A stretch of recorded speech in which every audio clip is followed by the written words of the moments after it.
Yes, I, a special one from the CEO, stand coming with the spoon. And your boy, Friday the Southern Band, charges on the beat. To the spoon to get your information. To the spoon to be part of our discussion. Spoon, spoon, spoon television. Spoon, spoon, spoon radio station. Spoon gonna tell you what is happening in Liberia. Spoon gonna tell you what is happening in Monrovia.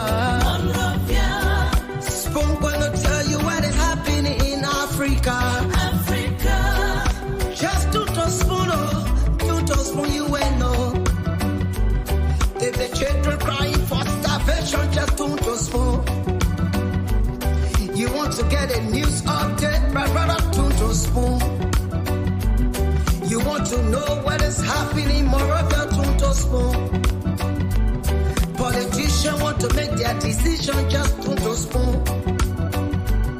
You want to know what's happening in the ministry, to spoon. To spoon. To spoon. You from Fundraising, Maryland, to spoon. To spoon. If you eat kepa, gradually, my brother, to spoon. You got a spoon TV, you got a spoon radio, to spoon. To spoon. You wanna get a news update, to spoon. What? Yeah. Rastafari. Kilibamba, kilibamba, kilibamba. Kilibamba, kilibamba, kilibamba. What I want? Yes, what you about today? Spoon TV. Spoon. Yes, what you about today? Spoon. Beseku. Spoon TV. Spoon. Ba. Spoon. Skibidi dabado. Spoon TV. Spoon entertainment.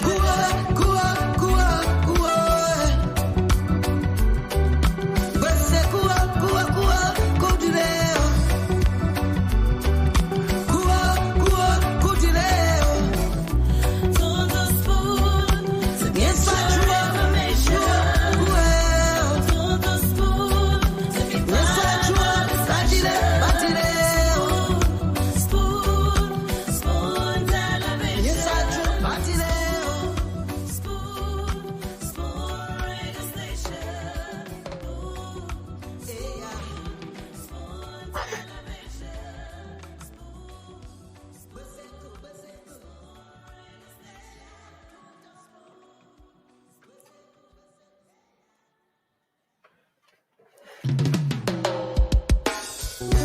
Yes, I, a special one from the CEO, stand coming with the spoon. And your boy, Friday the Southern Band, charges on the beat. To the spoon to get your information. To the spoon to be part of our discussion. Okay, tune to Spoon to get your information, tune to Spoon to be part of our discussions, to know what's happening in Liberia, to get authentic information, to interact with the newsmakers, to get the breaking news, to be up to speed with all of the happenings across Liberia. Just tune to Spoon. This is where you get authentic information about the happenings across Liberia. And I'd like to say welcome to all of you joining us tonight. Thanks for joining us on Liberia's premier news network. This is Spoon. And as usual, we're coming to you here live across the Spoon network. We're live on Spoon 107.5 FM, Fabric 101.1, and Super 95.5 FM. Many thanks to our folks across the country, our partner radio stations that are always relaying the program. Thanks to Trust FM in Bowman County. Thanks to Premier FM in Bone County. Many thanks to Gibi FM in Kakata, Gibi County. And of course, Trend Radio in Grand Crew County, that's southeastern Liberia. I want to recognize and appreciate all of you who have joined us across the internet tonight. We are live across Facebook on Spoon TV, Fabric TV, and Super TV. And for those of you on YouTube, you can join us on Spoon Talk Live, of course. That's our YouTube handle. And I want to say thanks to all of you for joining us there tonight. And kindly share the program as you come on because it's going to be interesting. Lots of great information to get here tonight. This is one edition of the Spoon Talk you just can't afford to miss. Let me go across to welcome Dr. Richardson tonight. Dr. Richardson, welcome to the show. It's good to see you. Nelson, it's good to see you. It's good to also see a lot of Liberians are watching. I want to welcome you. If you are watching, if you are listening, thank you for joining the most listened to show in Liberia and around the world. Some of you are there listening. Thank you so much for being a part of the conversation regarding Liberia. It's good to be at Nelson. I'm not fully recovered, but I'm home. I've been away pushing myself. Yes, pushing myself, which is what I usually do. But the body is speaking to me. The body is telling me that I need to rest a little bit. So within the next couple of days, I will put in some rest time. But I had a wonderful weekend, Nelson. I can't wait. I'm so excited to tell you about my weekend. So over the past 20 or more years, students that migrated to the United States, and some of us, we stopped in Europe or in other African countries. And these students, we were students from Bong Education Center. So Bong Education Center consisted of Sabiata School, Bontan School, and there was a vocational training center that the German people had to send out. They used to send people out to Germany or around the world, and they had their own training center to train them. So for 20-something years, we've been getting together as a group. It started as a social thing. And then, we're like, why don't we just get together just to have fun? Why don't we just contribute back to, the students and to the community in Liberia? And so the next year, we started, subsidizing the teacher's salary, paying for Wyatt fee. And the next year, we opened a resource center, where the students can go after school and learn how to, understand the math, science. We have a computer lab where they can go and learn how to type, learn about computer. So every year we are improving. But the greatest thing about this is like there's a small group of us. Obviously, if you lived in the concession areas and went to school there, there's not a lot of us. But we raise a good sum of money. We get our friends, not necessarily rely on Liberians. Liberians, we interact with other people. So we get other people to come to the program and be a part of it. We're spreading the word about Liberia. So it was just so much fun. About 2 years ago, we made a decision to open our own school, taking into consideration all of the processes that we have to go through. We have to go through, of course, the Ministry of Education, and have to go through different channels in Liberia. And so that's where we are right now. But yes, I feel good about it because we're ready to do it financially. Opening up school is a huge task. I mean, it's not just the money you need for building the structure that we can do, but it's an ongoing budget in terms of teacher salary, in terms of the desk, the chairs, the feeding program. So there's all these ongoing financial obligations. Sometimes it scares you, but if your dream don't scare you, as Ellen Johnson said, then it's not big enough. So it's just always pleasing. Sick as I was on medication. I was taking cough suppressing Mucinex over here, and I pushed myself to go. My husband is the president of the organization, and I'm usually he had to give of course a a remark as the president. I also was part of the fundraising team, has been part of the fundraising team for 20 years or more. And so I also had to push myself. But this year I had some helpers who took the mic away from me because I couldn't really speak. So yeah, my voice, I didn't have the voice to excite people and get money and stuff like that. But it was great. I mean, it turned out, it was just beautiful. It was a beautiful program, I have to tell you. So I just want to speak to all Liberians. You don't have to be in Liberia to contribute. You don't have to, all of Liberians, we are all spread all over the place. We have to support family members back home. But even if you ask your colleagues to give you $10, $5, you see somebody to the store, you start telling them about who you are and what you're doing in Liberia. That's how we've been doing it. Just kind of, and going outside of our community, there's so many people, amazing how many people want to help. So yeah. So I won't be here with you guys. So I won't be here with you guys long because of course I have a class to teach. But I just wanted to come and say hello and get you guys started. So hello, how you doing? Dr. We miss you guys. We miss you guys. Yeah, we got to find no money and send it, but the long story. I just got back. It's all That's over. okay. That's okay. I understand. Yeah, we have to. But we'll be in Delaware this time around. But already also is a drive. So yeah. It was. And imagine, how Alabama is like maybe 10 hours from me. I want to say good 8-10 hours. But Liberians stopped, Bone miners stopped whatever they were doing, and we went. Yeah, it's always the case. Yeah, I mean, they always come. It's a worthy cause, though, Dr. Fred saying, because when you go back to bone mines, because that location gave you guys so much, you feel like you have a duty to give back. And I think it's a great calling. Yes. So I didn't expect it to be so crowded, but it was really crowded. I mean. And it's so much fun when you can talk with the old teacher, the teacher that wants to be you, But think like be me. Yeah. Do, we used to call you names in class, so we be joking about it, talking about it.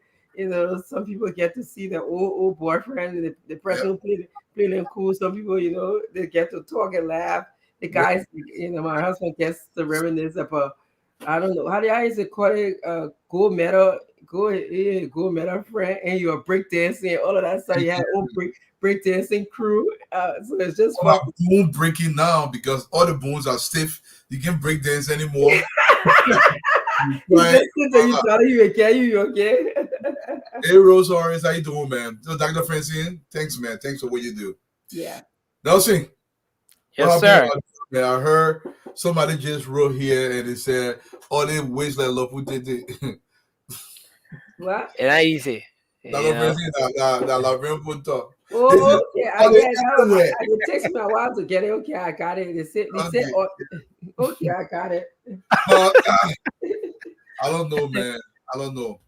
Hey, Eric McGill, how you doing, my man? How you doing, my brother? How's everything? Yeah, well, Dr. Francis, while you're still here, we're going to recognize some of our people. Your share the show today is going to be a hell of a day. My view on the other things entirely somewhat different. I'm not excited about it. I believe it just nothing is going to happen. Sekou, Talata Mohammed Sharif, my brother Sekou Sharif, how you doing? Josh Aplex, that went by very fast. Josh Aplex, how you doing? I see Henry Bana. I see Velaga Bayon, how are you, Aving? Mame Koa, how are you doing, Pearl? Hey, Pearl Campbell, what's going on, man? See Tapo Bro, how are you doing, my sister? I see Billy B. Lloyd, Mr. Lloyd, how are you doing? BT Johnson. Mr. Johnson, welcome to the show, wherever you are from. You're watching from, rather, Nicholas. I see Nicholas. That went by very fast. I see Manje Ngafwa. How are you doing? Ambassador Medic Pape. How are you? Vera Horace. Maui. I wanted, Vera, see, you got to talk to me. I keep forgetting. My apologies. I need to call you today after the show. Markalu's son, how are you doing? Joseph Cully. Sergeant. Mr. Sergeant, what's going on? J. Alaska S. Peter. What's going on? I see my Duaku possibility blessing. How are you doing? Benjamin Yangbe. Welcome to the show. Mohammed Pina Kamara. Mr. Kamara, how are you doing? Joshua Toto. What's going on, Mr. Toto? I see Seadu Mina Tadialo. My Janet's son. Everybody, man. You're welcome to the show, Dr. Francine. Nelson, Colette. Nelson, what's happening in Liberia that we should be aware of? Yeah, a lot is happening in the country. So many things happening. So I will just like to take off, but some of those very issues are already on the plate for discussion today. Mm-hmm. And most of the folks saw on the flyer here, uh, the the talking points, the issue that has to do with the audit, and a lot more, as you see right on the screen there. Those are some of the training issues that Liberians are talking about. But on the flip side, Mr. Dwali, the issue with a Western cluster is something that's been around the corner for a very long time. The Yeah. president paid a visit there, and the road user permit they had was taken away. In fact, the president threatened to shut down, that entity due to how much of a damage the activity is having on the road. As per the contract, they should have conducted a railway through which they will be able to transport. The old and everything from that end. They're not living up to that portion of even the agreement, the contract they had with the government of Liberia. And after the president's visit, the road user permit was taken away, and in no time, in fact, in like few weeks, the public works minister uh, gave them the road users permit again. And that has been, in fact, that caused a serious outrage among citizens of Liberia, especially those people who reside in that part of the country. The lawmakers for several weeks have been discussing that. They summoned the public works minister twice in less than a month to give reasons on some of those actions. And so finally, the road users permit again has been taken away from Western Cluster. So Liberians are looking to see how that is going to play out. So the Ministry of Public Works, for the second time, has suspended the Western Cluster road users permit, and they are threatening to terminate the permit if the company fails to live up to the agreement signed with the government of Liberia within Nelson, 60 days. Nelson, Mhm. we got a government that doesn't understand its responsibility. If Dr. Francine and I sign a contract in America, and that contract is a legally binding contract, if I renege on portion of that contract, Dr. Francine will benefit financially. In Liberia, we get me playing tour with contract, but then what we get contract for? These people had an agreement to do something for Liberia, and there is a duration or a time limit as to when that should have been done. They don't do it. But our whole layer, they check line it. Then we say we suspend it, we doing it. If you get fined, somebody go and talk. Then we get government. This thing, though, the reason why you sign contract as a government is because there are big guidelines on how you govern the country.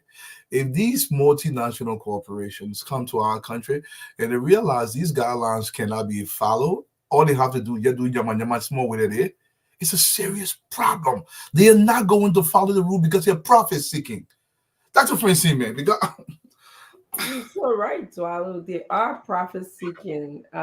They're digging up, they go into our forests and taking all the logs. You can read it on any internet newspaper from Liberia. Just see the logging companies are just, they're taking everything. They go on the beaches, they're taking the black dirts that we got, the dirt from there.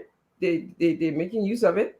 They go into the gold mine, they're taking the gold from there, and then when they leave, they just leave everything. Look at bone mines, and we have example of what happens when these companies come in and just take all of our resources, but we're still following the same pattern. So I don't know. I mean, not just Beaumont, Dr. Francine, the Bomi whole debacle. If you went to Bomi, Yes. similar thing. If you go to where OTC on the Charles State with the logging out of the southeastern portion of this country, the thing you go on and on and on and on. Let me tell you something. For 2 billion years, the iron ore was in the ground. We didn't feed it. Other country, let me tell you what Norway did. when they first discovered oil. At the turn of the century, Norway was a very poor country. It was like a third world country. In 1902, they only lived on fish. They tried to go fishing in a peasant society. When Norway discovered oil, they say, yeah, no wrong. You keep the oil in the ground. We're not paying rent for them. We're not feeding you. Until we can build the institutions to be able to make sure this oil money can catapult Norway into the 21st century, into a state of modernity. So they gradually build their institution, they build the infrastructure so they cannot be cheated out of the resources. We are in a rush to give it away. We don't want to build the infrastructure. Let me ask you one question. Over since 1960s, when the Lancos came to Liberia, can anybody really point to a real true development that these companies brought to Liberia? They've taken, according to a report that I read, I think it was in 2005, and I read this report.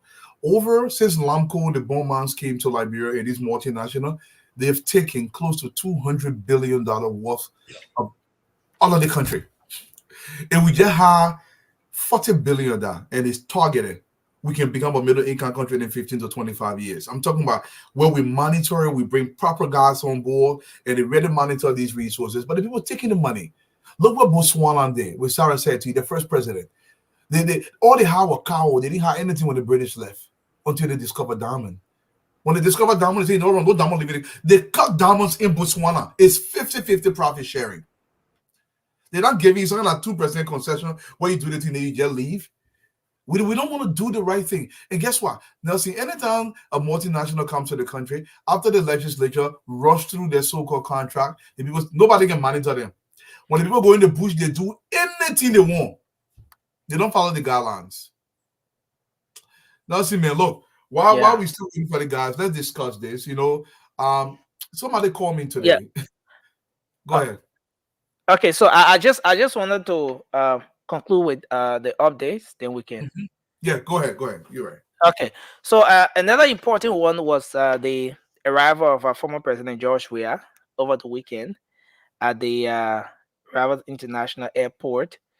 Well, when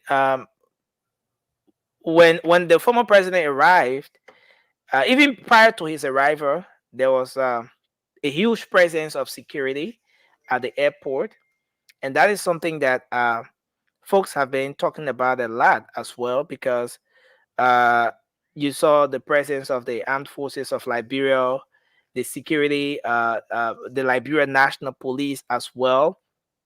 And there was this rumor at some point that there was a serious security presence, and in fact, the former president was being denied access to the VIP lounge and all of that.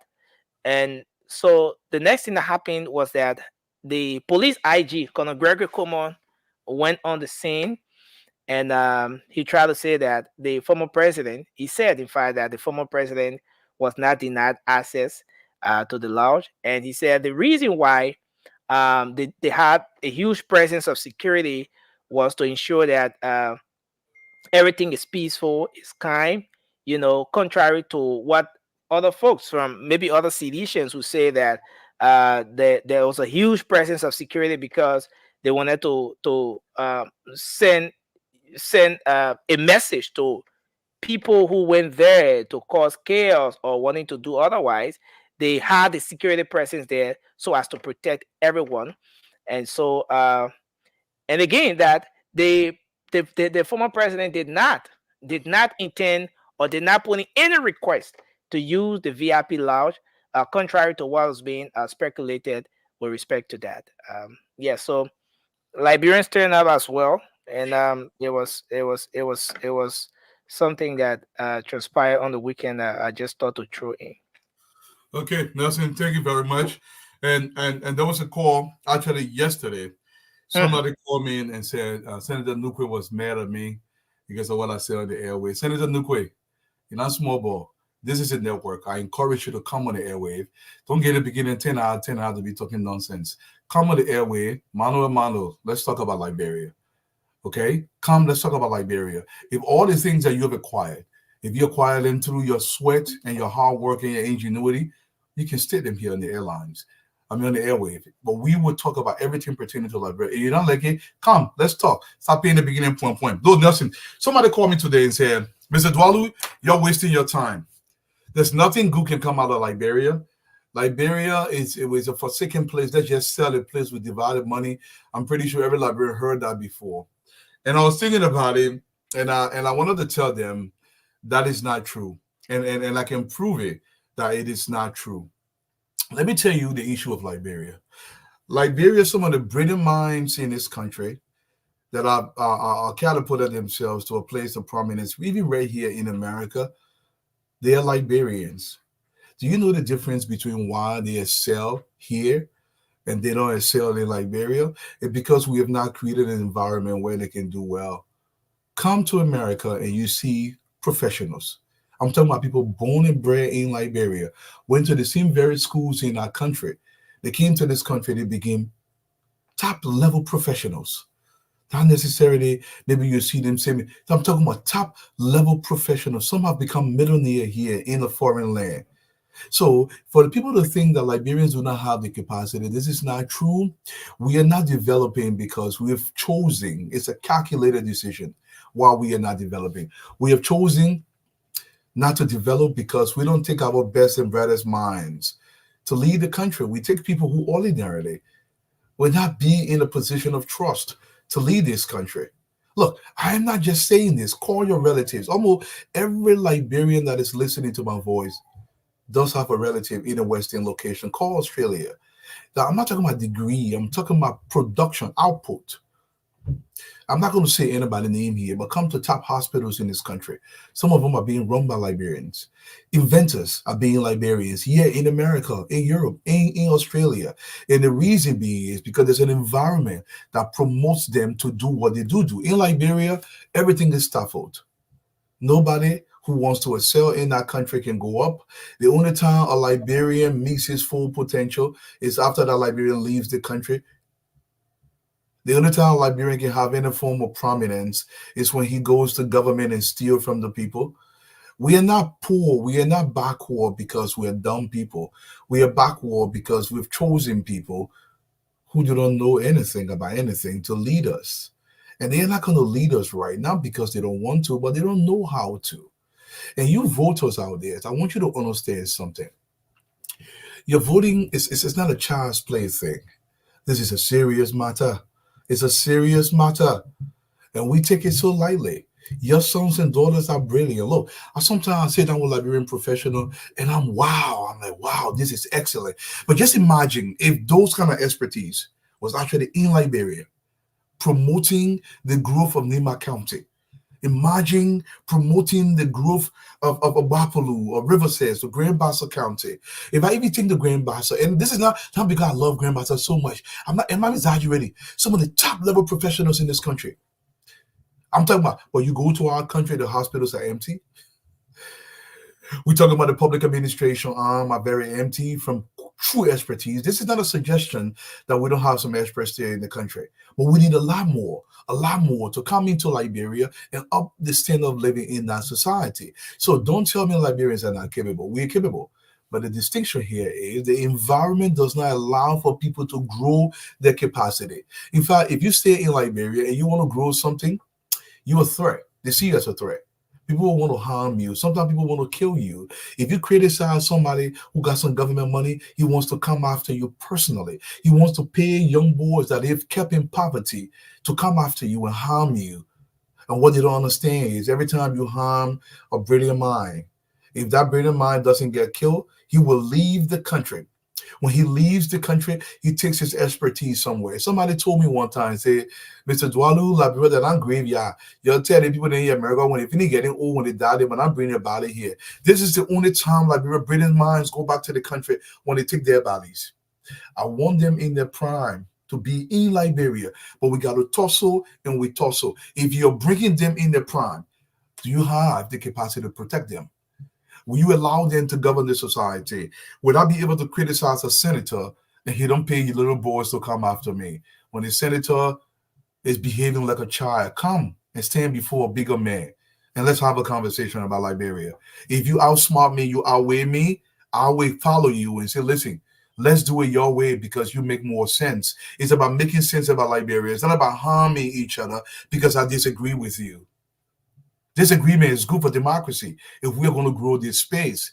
But every single time, what we do is when a man wants to grow his capacity, you will hear kids mentally that don't know themselves say they may want to know more. Let me tell you something. If you're going to find find solutions for your society, you have to know more. You have to read more. You have to want more. You have to initiate more, and you have to be more aggressive to actualize what you want for your society. It's not because you're saying you're better. It's just what it takes for a society to grow. So, my brother that called today, I'm not going to say your name. I'm going to say this to you. We are capable. Liberians are capable of building a rail line between Vanjima and Monrovia, but it takes leadership. Liberians are capable of building high power line across the country. Liberians are capable of building their own basic requirements that we use in the country, all the basic necessity. We can build it right in Liberia, but it takes leadership.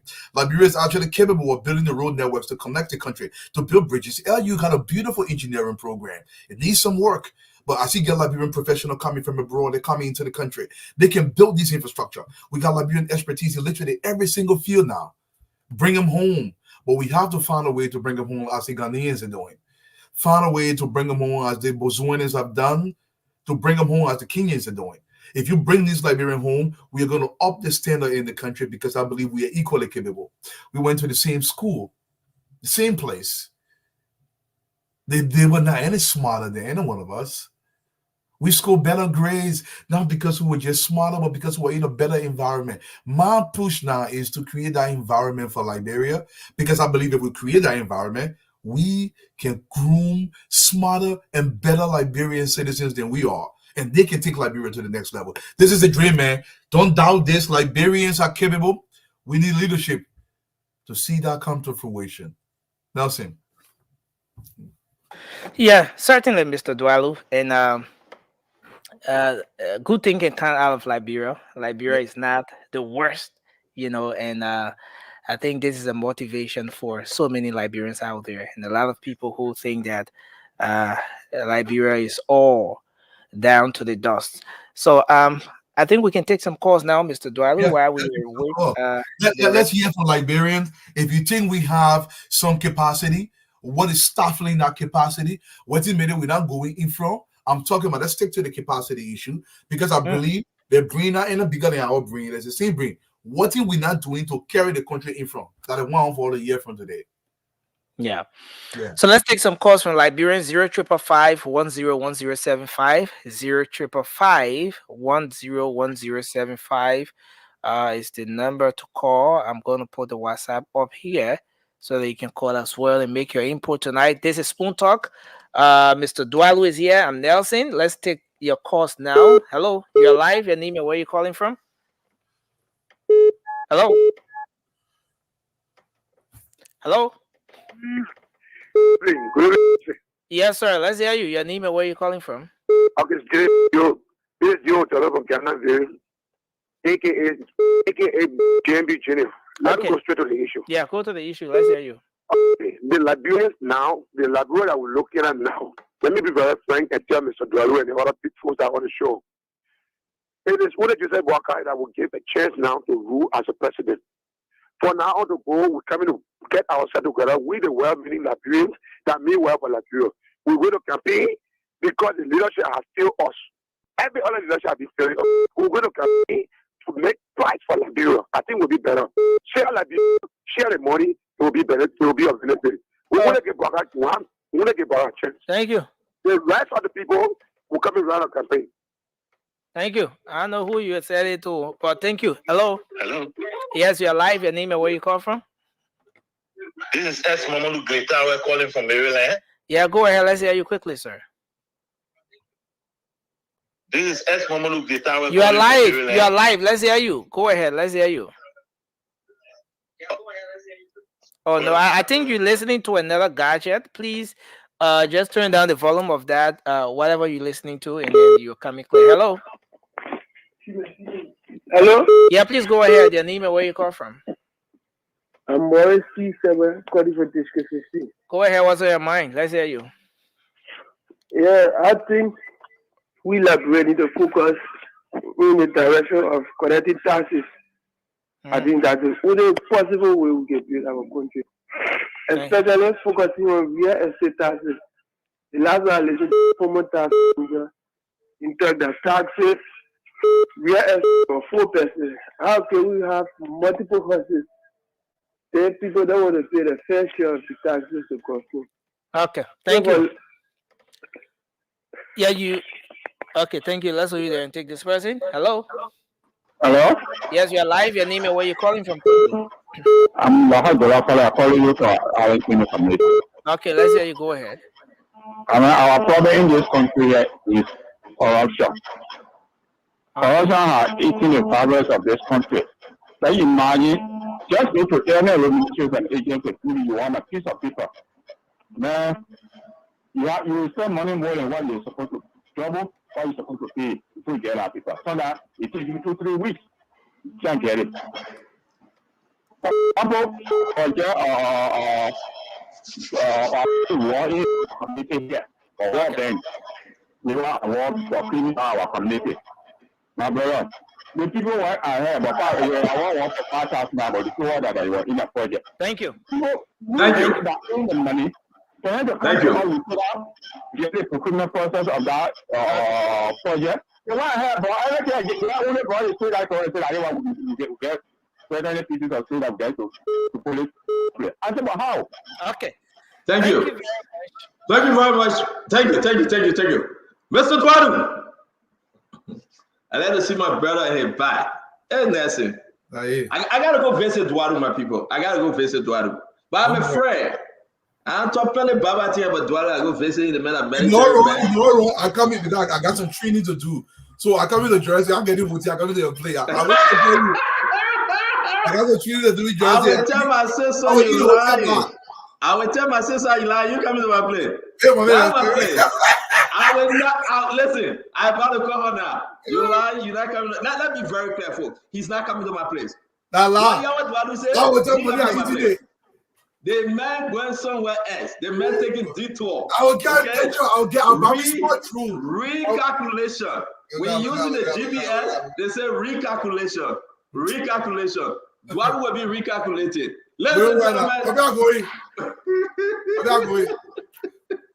Ladies and gentlemen, boss and guests, Spoon Talk is here. Spoon Talk is on. Invite your brothers and sisters. Let's have a great show today. Something scaring me, Dwadu. I left when you and myself come on early. I see Glenny try to jump in. Thank God I ain't even seen her too clear, so that our business. Thank God. But Dwadu, something is about to happen. Dwadu. Did you read everything we put in the chat room? Yeah, trust me. I read people and more. But then Dwadu, my man, Spoon Talk is big bad. Our people believe in us. Our fans believe in us. And we give all glory to God. I was taken back. Listen, Dwadu. People call in and say, can you do more? Then I asked. Wait. Okay. I got to Liberian. The papa came from Nima. The papa said, my son, if you don't eat a goat, he brought it to my horse with 2 gallon oil and put it down. Spoon Talk, they don't play talk. The papa said, my son, if I die, I know Liberian leave good here. I eat that goat, I won't eat that goat. So what a goat? Right, they go in my stomach, see what they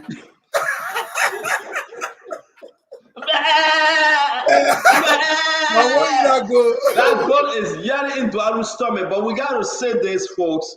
Share the show, but your comment is important. I enjoyed the comment yesterday on one-on-one with the CEO.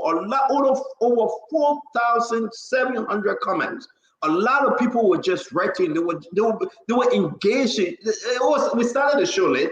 It was a big game, but you know what? The people came to listen. And Kula, they say I protected Kula. No, Kula did what she was sent to do. I got nothing on Kula for finance. Okay, I just couldn't beat more than what I did, and the show is for now. This coming Sunday, we have a Karis Mose Gray. This coming Sunday, One-on-one with the CEO at Karis Mostly Great. But let's talk about today.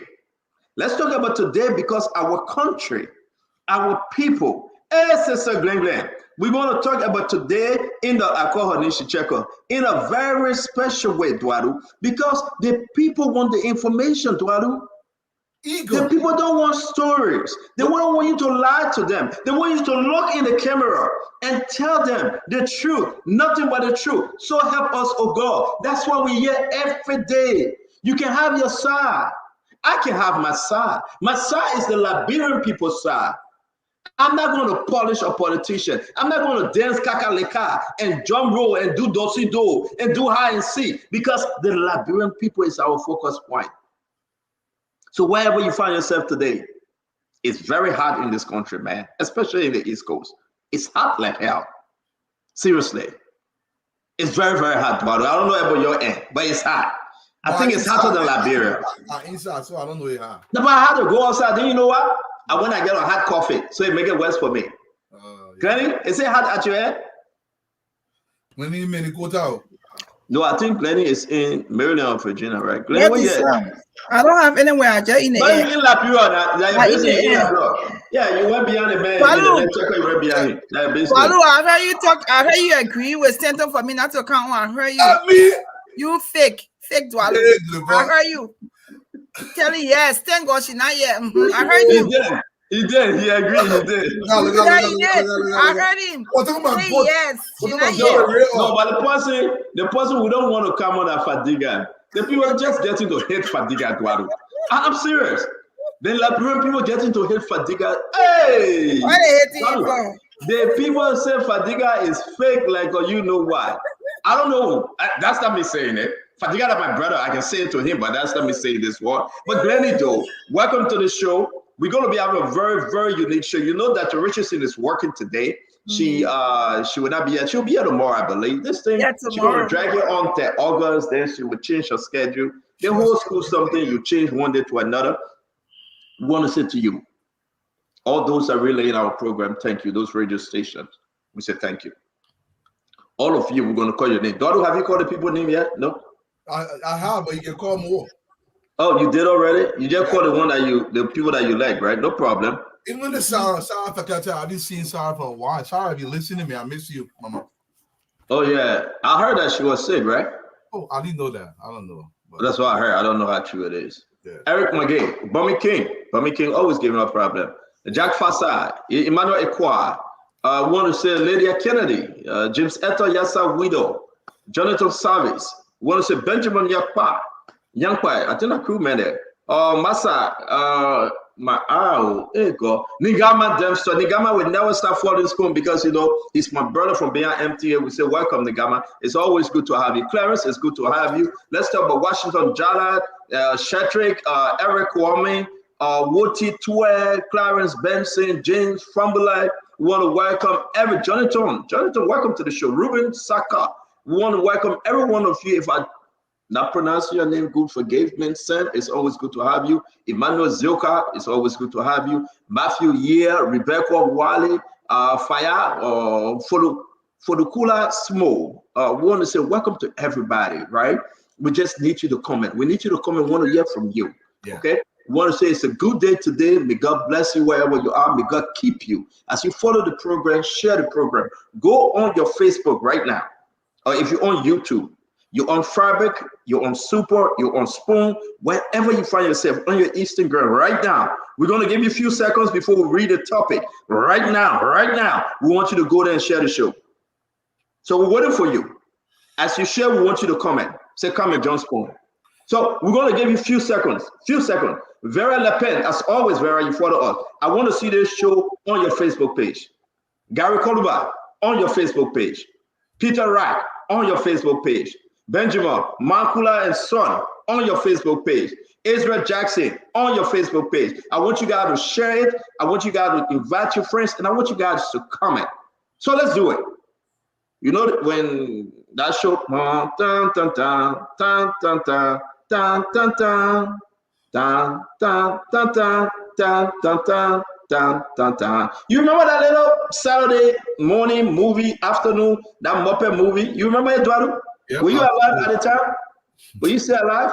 I said ego is lie. Yeah, I'm gonna be bad. But Dwadu, you okay? So who actually explain that little show to me before we even start? Because I know Glenny is older than us. She's 63 years old. I'm not talking about Glenny, but Glenny, you remember that Liberia when they not cook the afternoon food and all the train running in front of the TV? It used to kind in black and white. Dun dun dun dun dun dun dun dun dun dun. Dun, dun, dun, dun, dun, dun, dun, dun. Now you know you good time, man. Where you come from too? When you good time. That thing that I was in Ghana's way when they used to play that song. Listen, yeah. Buchanan, we are most civilized in Buchanan, so we didn't listen to the voice. Can I say so? Swallow that, thank you. And I say no. That's a shot. That's a bad one, Dwalu. We understand. No problem. But watching Star Trek and other things, you know, we're more focused on bigger things, you know. No problem. They call it Ronnie Tintin. Somebody said that Ronnie Tintin. All right, maybe that's the name. Listen, folks, we want to say yes, it is important. Thank you for sharing the show. Let's have this spoon talk. We're going to put the topic up. The rest of the team want to come. They're going to join us. We're going to put this up. As you can see, GAC Audit Report, EPS, damaging. We're talking about millions of dollars, Joe. We are working with millions of dollars. Go and Diamond Cartel. Who's the Chinese guy they arrested? Who gave him lesson? The story that this man he almost a billionaire now because he just enriched himself. Yeah. We got all the document. And if somebody were asking why you put ambassador content in blue, because we want, if we get to ambassador content story, all right, that's why it's in blue. We hope we can get to it. If not, we'll discuss it more at another time. But this story is big. It's just getting bigger by the minute. A lot of folks involved, a lot of different story, you know. Kemeya said they did this, but the ambassador said he got documents. His involvement, because Glenny, you shared this in our chat room, all right? And we got his interview with Play. But the ambassador said he got document to prove, Glenny, that he intervened. And he said he got document. He got written document. He got document from the foreign ministry. He got document from the Minister of Justice. He got document everything that he intervened and he arrested the situation. So when we get there, we'll discuss it. My dear military brother and my military father, Samuel Jackson, who are the few, the proud, the Marines. When we're in the Marine, what we did, we want to say, brother in arm, who are. So we want to say, welcome to the show. In the Marine? Yes. I'm not talking alone. Papa Joshua in the Marine. Yeah. That's your question I'm asking. Well, I did 14 months on extended. What did 4 days? Oh, okay. Papa, that is sinful. 14 months, 4 days, that is sinful. That more than one. That is sinful. I did 4 days, you did 14 months. Take the one from there, that a prophet came back. You carry one, go well. Yes, sir. First of all, I want to tell everybody thank you so much. I finally moved into my house, and this is the first show I'm doing from the living room of my house in Gay Town. So, well done. I want to tell all the young people out there, don't try to start life at 70. Make all your mistakes in your 30s and 40s. When you make the mistake in your 70s, you only get 6 months or 1 year to fix it. But when you make it in your 20 and 30, you got 10 to 20 years to fix it. I had to do everything, you know, move, buy furniture, fix house, everything. I had to do it like in a compressed time because at my age, you don't have too much you don't have too much, right? And then bringing somebody's daughter from another country, trying to resettle her here. I just want to tell everybody who prayed for me, my mother who built the house, you know, my family who've been there for me. And of course, I want to tell everybody thank you. At least I'm in my own house again in Monrovia and Gay Town. And July 25th. So Uncle Sam, let me answer something, Uncle Sam. So you're not the one that built the house? No, of course not. This is my mother's house. Have you built anything in Liberia? Oh yeah, I built about 3 or 4 houses in Liberia. Yes. Okay. Yeah, I got all my children I got in Liberia. I built houses for them. Okay. Yeah. That's beautiful. So when my you the only child for your parents? Yes, I was the only child from my mother. So all my sisters and my brothers and my first cousin that came from the village. Okay. All right. Born, yeah. So there's no wahala. So we understand. We see why you're a sport brat. You see why you're a sport picky. We see why you're a sport talking plenty, and they send you to New York and make you worse again. Also, I'm independent because when you're the only child, you have to fight alone. You understand? You got nobody to back you up.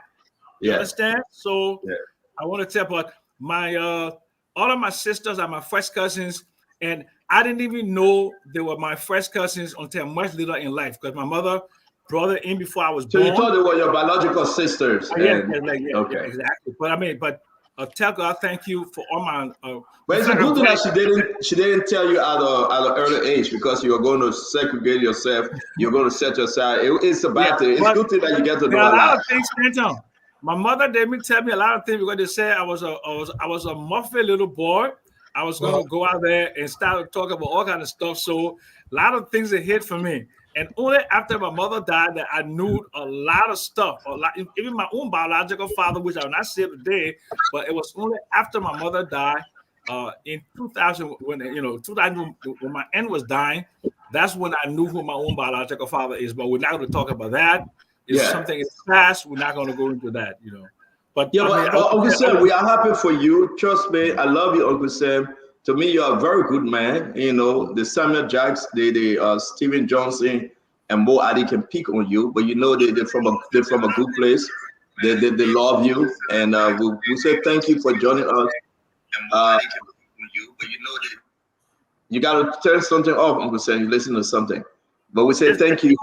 Yeah, I just turned my thing. But look, Mo Adi and Stephen Johnson. Just understand that we're happy for you. And thank you for taking your time always to be part of the Spoon Talk. Thank you. Let's welcome to the show Dr. Boplet. And Eduardo, we'll start with you, your 30 seconds. What's on your mind? We'll go to Sister Glendy. We'll go to Dr. Boplet. The rest of the guys will be joining us. Abdullah Mahmoud, Fadika, Hussein, and the entire team. I said, they will be joining us. We have a wonderful show today. It's a lot on our plate. It's a lot to discuss. So thank you for joining us. Share our show. Eduardo, it's all yours. Yeah, our second Stanton's motion, a lot to be spoken about. Please share the show. Let's get it to as many Liberians as we can. You guys were not here when I did my little intro, and I would just reiterate what I stated earlier. Liberians are just as capable as any other people around the globe to build this country. The solution now to some of that problem is we have to create that environment in Liberia. We should not wait until a Liberian leaves the country, goes to a Western country before he can meet his full potential. Let's find a way in our own country so Liberians can meet that potential in their own country, create an environment. They don't have to leave home. People can be able to build a house or buy a car. This is the decisions we have to make as a society. But a lot to be spoken about regarding the GSC. We're here, and our goal is to open the book, explain it to our people so they can understand exactly what's happening to their country so they can vote better. Once again, man, you're welcome to the show. Dr. Bropez, Brother Jackson, Sis Glendy, you're welcome. Thank you. Glenn, talk to us, man. Hello, everybody. It's good to be on. It's a new week. A lot of things transpiring that we're hearing about. Interesting audits is what I will say. Very interesting. That we're hearing from the GSC. This is, what else? It's concerning. These things happen. People who are caught in such high level of corruption should not go unpunished. I would hope that the Boyka government will set an example and follow through on these audits and do something about it, because it's just too much at stake for the country and just too much money wasted.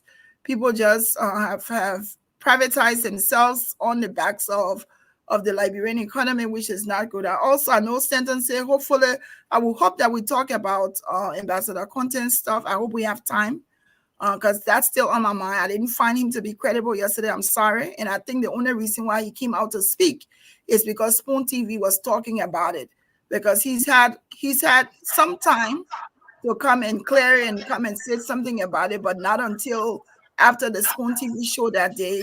he felt it necessary, and he really didn't say anything. So I'll keep my comments until that comes up, because I still feel that he should be removed. I still feel that they should investigate and see what role he played, because it's almost like yesterday he was saying, okay, the little girl was raped, but we asked him to they were reassigned, as if to say that was the remedy for the situation. So I still don't feel what he said was convincing enough to clarify his position.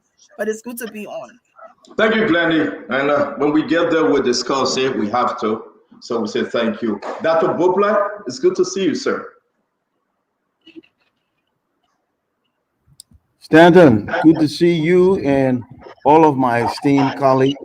And of course, like Dwalu said, to all of our listening and viewing audience, thank you for being here. Share this link and invite your friends. You know, a lot of things on my mind because I live here.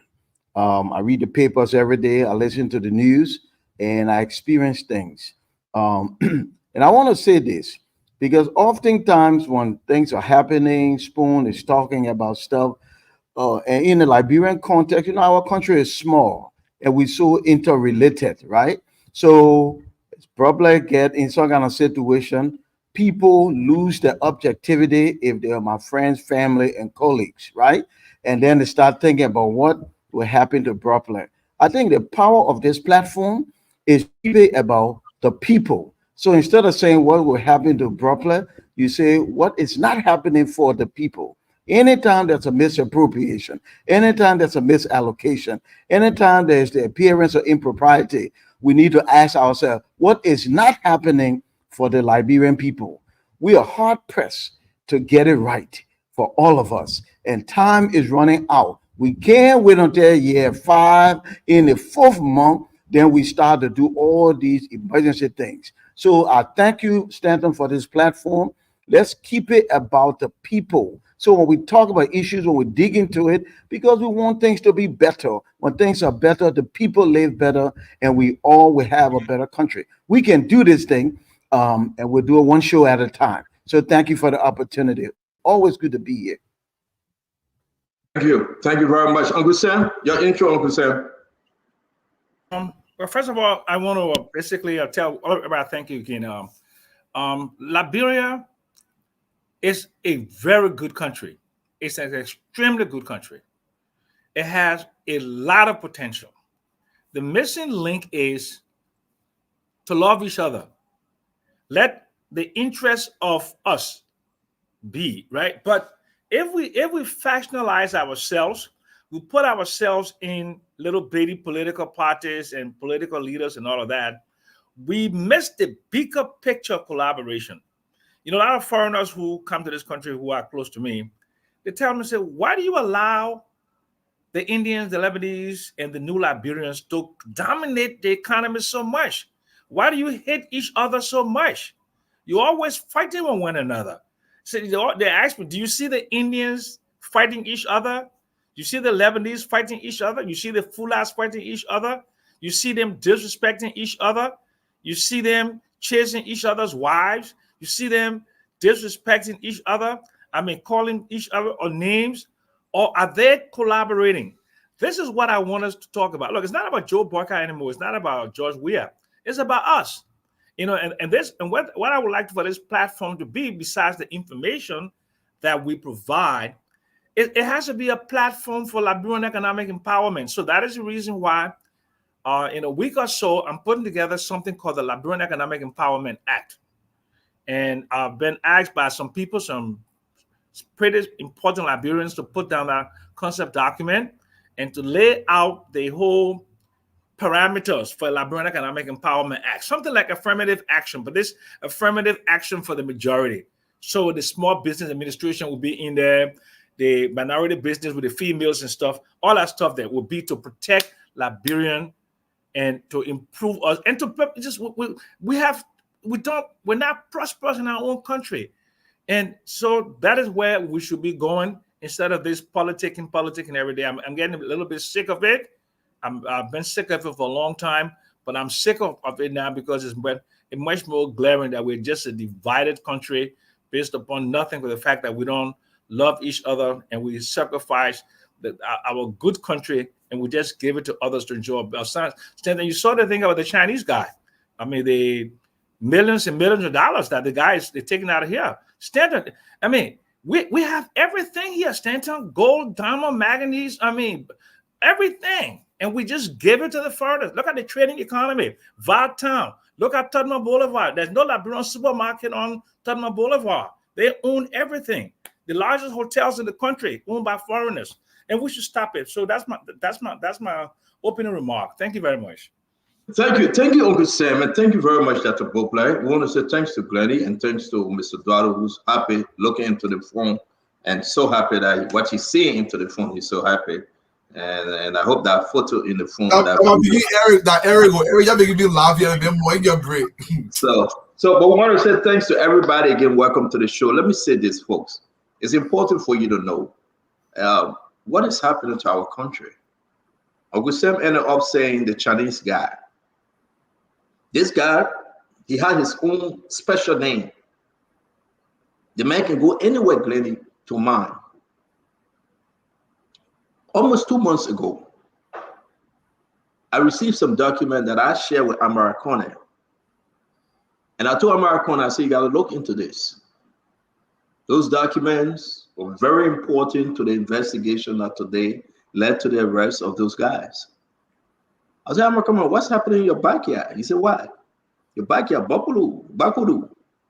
I'm sorry that Paul Kennedy is not here to tell us more about Bakuru when it comes to money. The Chinese guy would take anything and everything and ship it out, Duadu.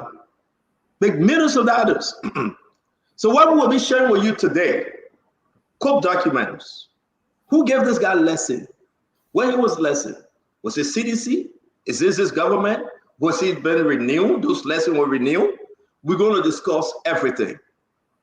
Let's talk about the GSC report. EPS, millions of dollars were taken out. Today, I spoke to over 5 individuals on these reports. They are in the chat room. CDC destroy our country through different entity. Now, you can go and question and insist on what are you saying? The documents are there. We will be sharing the document with you. I know Uncle Sam will play CDC. That's fine. Asedo will come and play CDC. It's fine. But Duadu, the documents are there. Duadu. The documents are there. Millions of dollars. US dollars.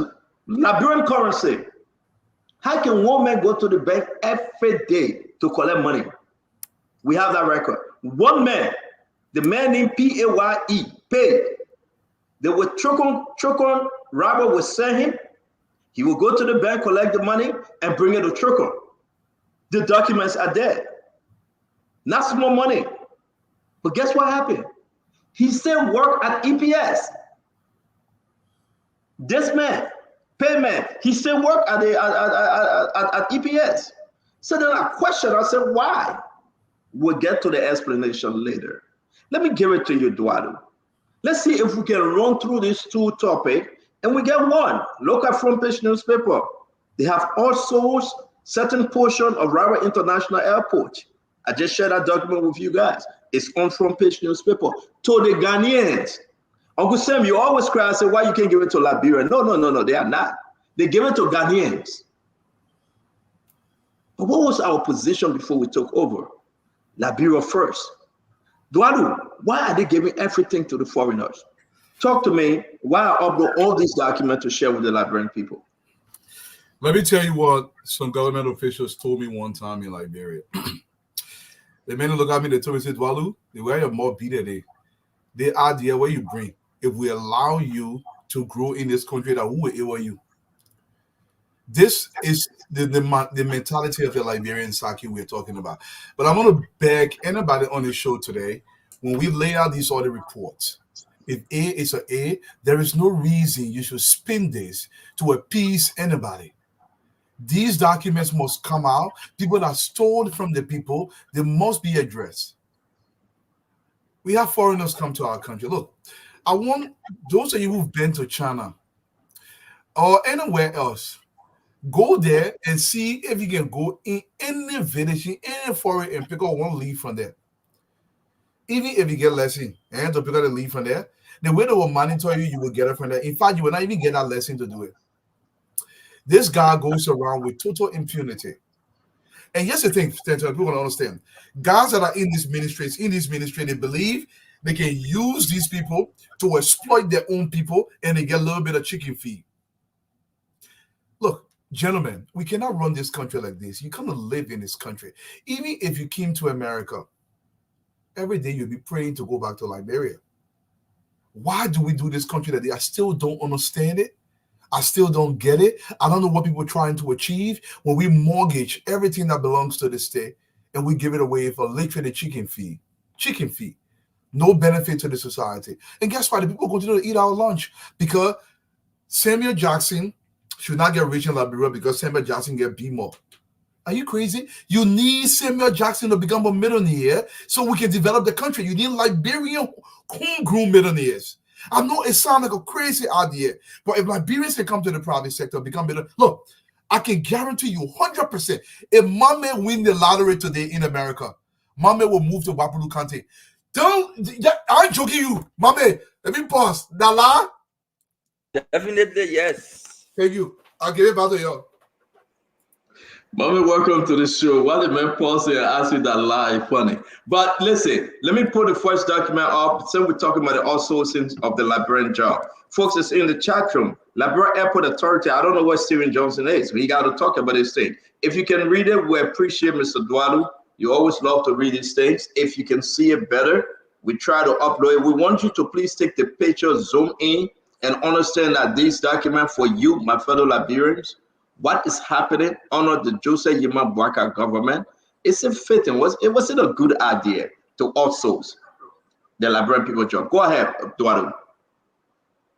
This is some of the things the press secretary or the information ministry should be explaining to the people to understand. So let me just read this as quickly as I can because this is very small. It says board solution number July 3rd, 2024, resolution of the board directors of the Liberian Airport Authority for the purpose of promoting safety and security at the Roberts International Airport. The recent past board of directors of the Liberian Airport Authority decided to outsource the security department of the Roberts International Airport to security firm SAASS after careful review and assessment by the current board of directors. The board of directors of the Liberian Airport Authority herein resolved. Whereas the board of directors of the Liberian Airport Authority is responsible to formulate, review, and approve policies affecting and provide direction for the smooth operation of the LAA. And whereas the board of directors of the Liberian Airport Authority convened a call board meeting on Wednesday, July 3rd, 2024, in the boardroom of the administrative building of the Roberts International Airport to discuss the issues of safety and security concerns of the Liberian Airport Authority. The last paragraph. Now, therefore, be it resolved by the Board of Directors of Liberia Airport Authority, and for the purpose stated supreme, the board unanimously voted instructing the managing director of the Liberian Airport Authority to pull an immediate stop to said security contract and immediately submit a contract to the Office of the National Security Advisor of the Republic of Liberia for his advisement. Said contract immediately comes to an immediate stop until further directed by the Board of Directors of the Liberian Airport Authority. We do hereby instruct the Managing Director to kindly have attached to this resolution said security contract along with the assessment report when submitting to the Office of the National Security Advisor. So this is it, Stanton. Thank you. So on that note, if we have another document I'm uploading for you guys to see, and if you follow through, somebody speaking in the back, guys, I don't know which one of you guys, family members speaking in the back. We have another document I want the Liberian people to see that the OBO, and help me if you think that you need to clarify anything that you know. The OBO, right, decided to pass this through. The new board said, no, take a hug, put a stop to it. We want to review it, and we'll make a determination whether to proceed. But our sources informing us that they are going with the same group. The group name is SASS. Now, if you look on the front page newspaper, this information just came in today. So I want us to be very careful while we share the information for our listening audience. If you look at the front page newspaper clearly says that this information is true, and our sources are working on getting the other document that we can share with our people. Glennie, the first thing, the old board leaving, saying it was okay, a Ghanaian company, SASS, should come and take over the security part of the airport. The new board said, no, listen, we will want to review everything, so stop it yet, and we'll make a determination. Talk to me, Glennie. I mean, I think that should have been the right process to review it. Yeah. That should have been the best practice. That should have been what should have happened. They're just coming in. They don't know what the process was. They don't know what the contract, what were the terms of the contract. So they should have reviewed it to see what was involved in it, and then make a determination whether to continue or to get someone else. That's best practice. Thank you very much. And when we upload the second document, then you will understand, even with the new board members, right? And I don't know why we don't have, what's the name? Jemima here, because Jemima is part of the board, correct? Is that the board Jemima on? Yes. Yes. I believe that's the board Jemima on. And also you understand that's where Steven Johnson worked, right? So we're going to place a call to them to see exactly. Maybe Jemima will say, I don't want to speak on it because we reviewed the contract, but our sources informing us that they still have gone through already. SSSS will be the one monitoring our security operation at the airport. So if you want to place a phone call to Steven, Glennie, you can please do that. Let's hear if you want to speak, or maybe you want to call Jemima would have called it. Uncle Sam, it's good to see you, Fadiga. It's good that you're on the show today. Uncle Sam, talk to us. The outsourcing, like front page is saying, of the security part of the port, Uncle Sam, they are giving it away to Ghanaians. This is complete insanity. I don't care if my own government did it, APM Terminal, Emeteco, CTN, Western Cluster, all the things there, right? If for us, I mean, the thing belongs to you, eh? Then you go take it, you go give it to somebody else, and then they're making money on you, and you live in wretched poverty. That doesn't make any kind of sense. Why would somebody give a security contract to a Ghanaian company? You know how many Liberian military officers in the United States military that have military experience and all kind of security experience with top security clearance that can come in aviation security? If you do a global search for people, you can find them. And even in a naval thing there to man the Port of Monrovia. You know what they may do? That APM terminal, what is APM terminal doing? Liberian don't know how to do. To buy crane to take container from ship and put it down and put it on truck. So the thing that it can just hide my head, you know, because they probably look at us to be stupid, and I don't want foreigners to think I'm stupid. I'm not part of the stupidity. Okay, me, I like money, and I'm willing to work for my money. So you should find the best Liberians on the planet. There is no job that a foreigner is doing in Liberia today that you cannot find a Liberian to do. Not in mining, not in engineering, not in geology, not in whatever thing in this world that you want, you can find a Liberian to do it. So they will give a Ghanaian company to security contract to run our airport. Even the duty-free shop in the restaurant, they give it to one kind of woman. What kind of stupidity is that? And you think sometimes I will come because my cousin and I supported the government. I will come supporting on Spoon TV here when they gave the contract to a Ghanaian company. And I know how the Ghanaian people not even like us. No, Mr. Stanton, it's utter foolishness, and we should stop this. Giving foreigners all these things here. Really, man. But so the folks, now listen to the story, folks. Please do. Because of you, we are here. So listen to this. It will be important for you to ask questions. We got people working at the airport, Duadu. Right now, like Uncle Sam said, the Ghanaians operate in the restaurant. The Ghanaian will soon start sweeping outside too. But here's the bigger picture though. We fought President Weah because of that. Why are we allowing it to happen now? Let's welcome to the show, Fadiga. Fadiga, before you speak, let me bring in Dr. Bople. Dr. Bople, you always fought, it's in your country, Magibi, where you live. It's right there. They gave it the contract to Ghanaians. They more run your security session at the port. They more feed you the Ghanaian food, because I went there in VIP, we ate small rice, they call jollof rice, and one piece of chicken. When I went to ask the lady, she said that what we can offer. I said, where the owner? She said the man is in Ghana. She told me. She said the man is in Ghana. So we believe that something just doesn't seem right. They're not giving us our Ghanaian food, our Liberian food. They got no palm butter. They got no cassava leaf. They got no potato screen. They're not giving all our Liberian food. They're giving all the jollof.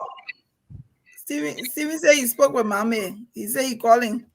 Okay, so let Steven call Mame. Thank you. Mame will come and say that. So maybe Steven will clarify this thing. It's very important. Dr. Boblet, talk to me before we go to Steven. All right, so let's put everything in perspective, right? So there's nothing wrong on the surface. There's nothing wrong with giving people contracts.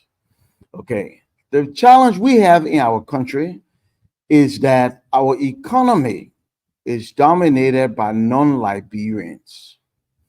For money to create money, it needs to bounce within the neighborhood 6 to 8 times. And if Liberians own things, then they buy things from other Liberians. That's how you build the microeconomy. When the microeconomy is strong, the macroeconomy looks great. The economic pie is bigger and Liberia is better.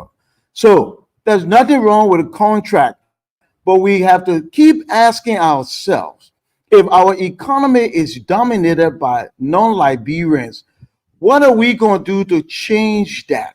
There must be an intentional move to change that. The government needs to keep asking, are there Liberians there here to do it? Are there overseas to do it? Can we reach out so we find competent Liberians to do these things? Because Liberians need to control the microeconomy. So when you don't do that, then you have these situations. Then you lose control. Because you and I both know in the post-war era, they got this kickback system, which is killing the country. It's almost like open. You know, my man, you were giving that thing, you were giving 20%, you were giving 10%. So once you do that, then you lose the more authority to come hold these people accountable. You walk away, and then the public deals with what offer them. So like when you go in the place standard, they gave you the one. That one they got in because the people finished settling, right, with the authorities that be. We got to change that. This president, this government need to have a Liberia first policy. Look all over the world, and you can't find no Liberian. Then like you, I've traveled 6 continents. I've met Liberians almost everywhere I went. Competent Liberians all the place. You got to be intentional to reach out to them. Liberians must control the microeconomy if it's going to work for Liberia. So let's get on that road, man. Let's get on that road.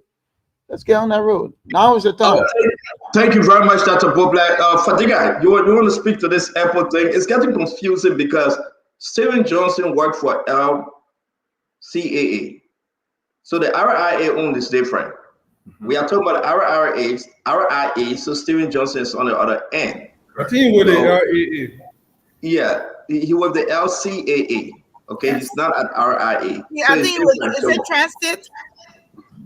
So, but let's hear you, Fadiga, while you speak on the issue about this airport outsourcing the security portion of the airport. Talk to us, Fadiga.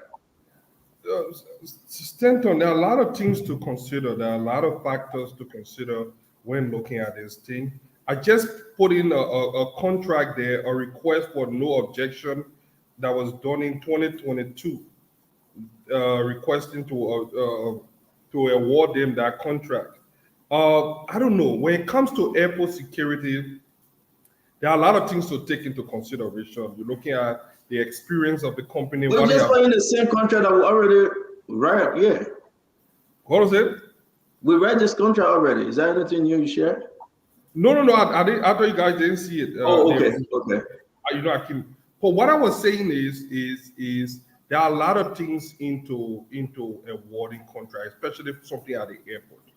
I'm all for the liberalization policy, but I want us to be prepared. We should not just focus on, oh yeah, we got to give it to Liberian. We need to find our best and brightest. And if we don't have them, we need to create an avenue to train people in this area. Because when it comes to airport security, it's one of the most tedious and sophisticated area, especially with terrorism and all the things. I have been to Liberian airport several times, and I know that based on my war travel and everything that I've seen, there are a lot of security breaches that I've seen in the past, and some of them still going on that I think we need to address. I do not know much about the background of this company. As we study more to get more information about this company, I will make an informed decision. But just based on the surface of what we have at the airport with security and all the things, I don't know whether we have any Liberian company that can do that thing. So that is where that is why we are also seeing a lot of these things. Yeah, for information, Fadiga, big hold your phone. You know that some of the highest ranking officials in the NTSA in America are Liberians? Are you aware of that? It has nothing to do. I work in the aviation industry for 10 years. I'm not telling you. National Safety Authority, which is the highest level of security. Are they willing to come to Liberia? Do they have to come? Thank you, guys. We got to finish up. Uncle Sam, I think I finish up. Let me finish. Liberians should be given first priority. But I do not want us to continue, especially with aviation, because I know we lost Delta because of security and some other things too. So when it comes to security, if that company have the expertise, if that company have the track record, I'm more concerned about that than versus, oh yeah, we have to give it to a Liberian because 2 seconds, please. Security is Take it 2 seconds after Fadiga finished, then go to Mame. Fadiga, I hear your argument, but that's a flawed argument. If Liberians are not meeting that standard, the administration can force them to meet the standards. You have to build capacity locally. So if Fadiga take on the job, he doesn't be at the highest level, but if he set the standard, you force him to meet that standard, he will meet those standards. This will be our push, not because Liberian quote unquote not qualified. I don't buy that. But we have a lot of Liberians. I'm not seeing it yet. Based on those that I've seen. Look, I've come to the airport, I've seen people that can't even fill a form. I've gone to airport security in let me ask a question, Fadiga. Let's bring in Mame. Mame talked to us about the outsourcing of the security portion of the airport. It's very, very, very important to know that Fadiga said, well, maybe we don't have a train, maybe we do not have people of the technical know-how, that knowledge to even operate. Maybe I have not seen it yet. I'm not seeing it yet. Do we have aviation? So hold on 1 minute now. Do we have people in the era? Let's hear from Mame. Mame, talk to us, please. I come into the discussion from two sides. One, I want to stress on what Dr. Brople said. We need Liberians to dominate the economy. We that study and work with economics, we know the importance of domiciliation. We know the importance of domesticating your resources. So we come from that background knowing that it is important.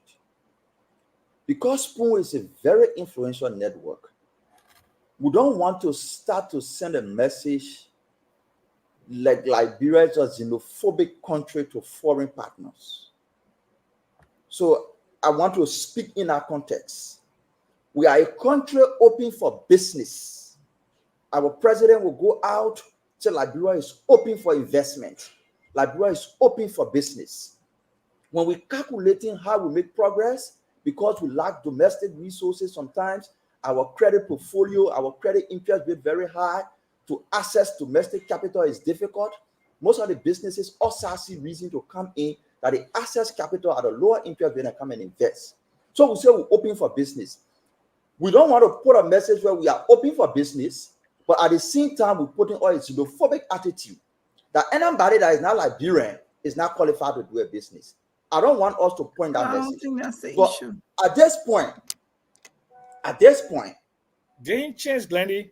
At this point, I know that there was a systematic design. This airport thing is just one of the pieces of a pie. There was a systematic design by the outgoing administration to keep this administration locked down into its whims and caprices. Whether it is leasing of the park for 20 years, whether it is leasing of the international airport security so to control that through a third party, whether it is leasing several other things. That was a design. It is not a one-off issue. It is not just an airport lease. It was a systematic thinking by people who were leaving power to keep the incoming administration into a continuous situation of keeping them in their loops and caprices. So I see at that particular point that it was a strategy. I also see that as we make the argument for Liberian businesses, we make the argument on grounds that businesses be able to do, and I doubt you cannot find Liberian security firm to do that business. I doubt it. And to that Dwalu's point, to conclude on Dwalu's point, it is our intention to do it. If Liberian company cannot do it now, we establish that they cannot do it. We put in place mechanism to get them ready in 2 years to do it. That should be the plan. But it cannot be perpetual. Okay, so hold on 1 minute, guys. Glendy, I'll come to Glendy. Hold on 1 minute, Glendy. I know you want to speak. Let's do 30 seconds to engage each other. Hold on, guys. We will get everybody 30 seconds just on this topic, engage each other. Glendy, you go first. So I want to disagree with Mame. I don't think xenophobic is what people are talking about here, and I don't even think we reached to that level of when he says xenophobic. Almost like you're trying to project hate. I don't think we're at that level. I think if we have what I think Liberians should be asking is to say, show us where you've offered this opportunity to Liberians to do the work. And then you can say, okay, we offer it to Liberians and they don't have the capacity to do it. There are people. Sorry to cut you. Dr. Public, can you mute, please? When you're not speaking, please. Thank you. I'm sure there are Liberians capable who have retired from foreign service in security and networking, and that I'm now back in Liberia who can be able to do that job. So it's not that Liberians are saying don't give it to foreigners, but we're saying let Liberians have an equal opportunity first. Do you think a Liberian firm will be running airport security in Ghana? Is that something that they will be allowed to do? Or will another foreign company or in Africa, will they get first preference over Liberians? No. Show us where you offer this to Liberians, and then we can say, okay, you offer it. They don't have the capacity to do it, and ask them to reach to that standard. So I don't think there's any xenophobic thing. I think Liberians are asking to be able to have equal opportunity, or if not, priority in these different sectors. Thank you. Tom, real quick, Mark 30 seconds. Mommy, was it a better deal with other CDC that they also to the Ghanaians? I don't know the context of the deal. I'm talking about the mindset, the framing around it. No, just forget about master. Don't play the technical. I mean, when you're talking about protectionism, let me ask you straight. Forget about it. We all know that under CDC, the Ghanaians took over the airport security. Under CDC, the Ghanaians took over the restaurant. Do you think it was better? Do you think it was good? Absolutely not. I've said it, no. Will it be good now? Will it be better now for Unity Party to also the same deal to the same Ghanaian people? I think no. Thank you. My 30 seconds is done. Uncle Sam, come in with your 30 seconds, sir. Okay, so look, those of us who claim to be economists here must have read a book of Gahawo John, Kicking Away the Ladder. In every country's economic history, there's been a strong degree of protectionism. At the stage, if the current stage of America's economic development, there were protected tariffs. There were preference category for American citizens. Okay? Today, go look at the Ghanaian investment code, page 1. Mama, go read it. The first page that you cannot open a retail or trading thing in Ghana with us investing 300,000 US dollars and hiring 10 Ghanaians. And the way that the businesses are structured in Ghana, you have preference if you have a Ghanaian partner. In the United States, where you are, I can't open a newspaper, I can't open a media station so that Rupert Murdoch have to naturalize. In Canada, you cannot own a mineral asset. In Mexico, you cannot drive a taxi. It's called what? Protection. Okay, what they call it? Protection, right? On foreign direct investment. There's a protection. And this guy book here, Kicking Away a Ladder, says that every country on the planet at a particular stage of their economic development, they have protectionist measures for their citizens. So no one's going to look at Liberia as being xenophobic because we have restrictions on foreign direct investments. We already do. There are 17 businesses in this country that foreigners cannot do, but there's just the lax enforcement. So I don't want us to be xenophobic, but I want to protect Liberian economic empowerment. That's my position. All right, so let me bring it down to Boblet. Yeah, so I agree with Mame. We don't want to send a message that was xenophobic. That's why I started my remarks by saying that this is not about, that foreigners can own businesses. Many of us, we fled the country, we're working in other people's country, and we went to higher ranks, those kinds of things. It's not being xenophobic, it's being economically sensible. When citizens do things, citizens own property, capital flight is less. You need money to create money.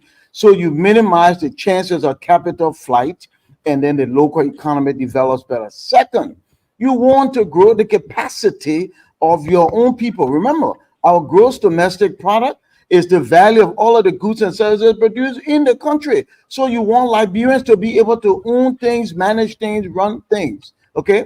And it's not, it's something you have to do for your own people. Also, you create jobs for Liberians, and then you lower the unemployment rate. All of those things make sense for a country like ours that is so underdeveloped. So no, we're not xenophobic. We're open for business. I totally agree with Mama. We are open for business, but look for Liberians first. And if you can't find one and you get a foreign investor, then insist on Liberian. The Ghanaians started that way. People that went to that code that Sam talking about, they started that way. You bring up plenty of money, they will give you a partner to partner with you so that the money stays in the country also. I think we're saying the right things here. We just need to move in that direction. Liberians first in every situation. Look for qualified Liberians here and abroad, and be intentional and be consistent. Thank you, Dr. Bopler. We're gonna before I reach out. I beg you, Fadiga, 1 minute.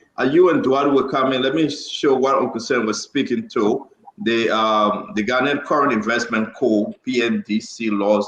It was revised. You can read it. It's up there. We just want to be accurate when we do business with our partner in the region. Now, this is important, right? You just read the first three bullets. The first three bullets. Just understand where it's from. One, foreign investor must meet minimum capital requirements, which can be met in cash, capital goods, or both.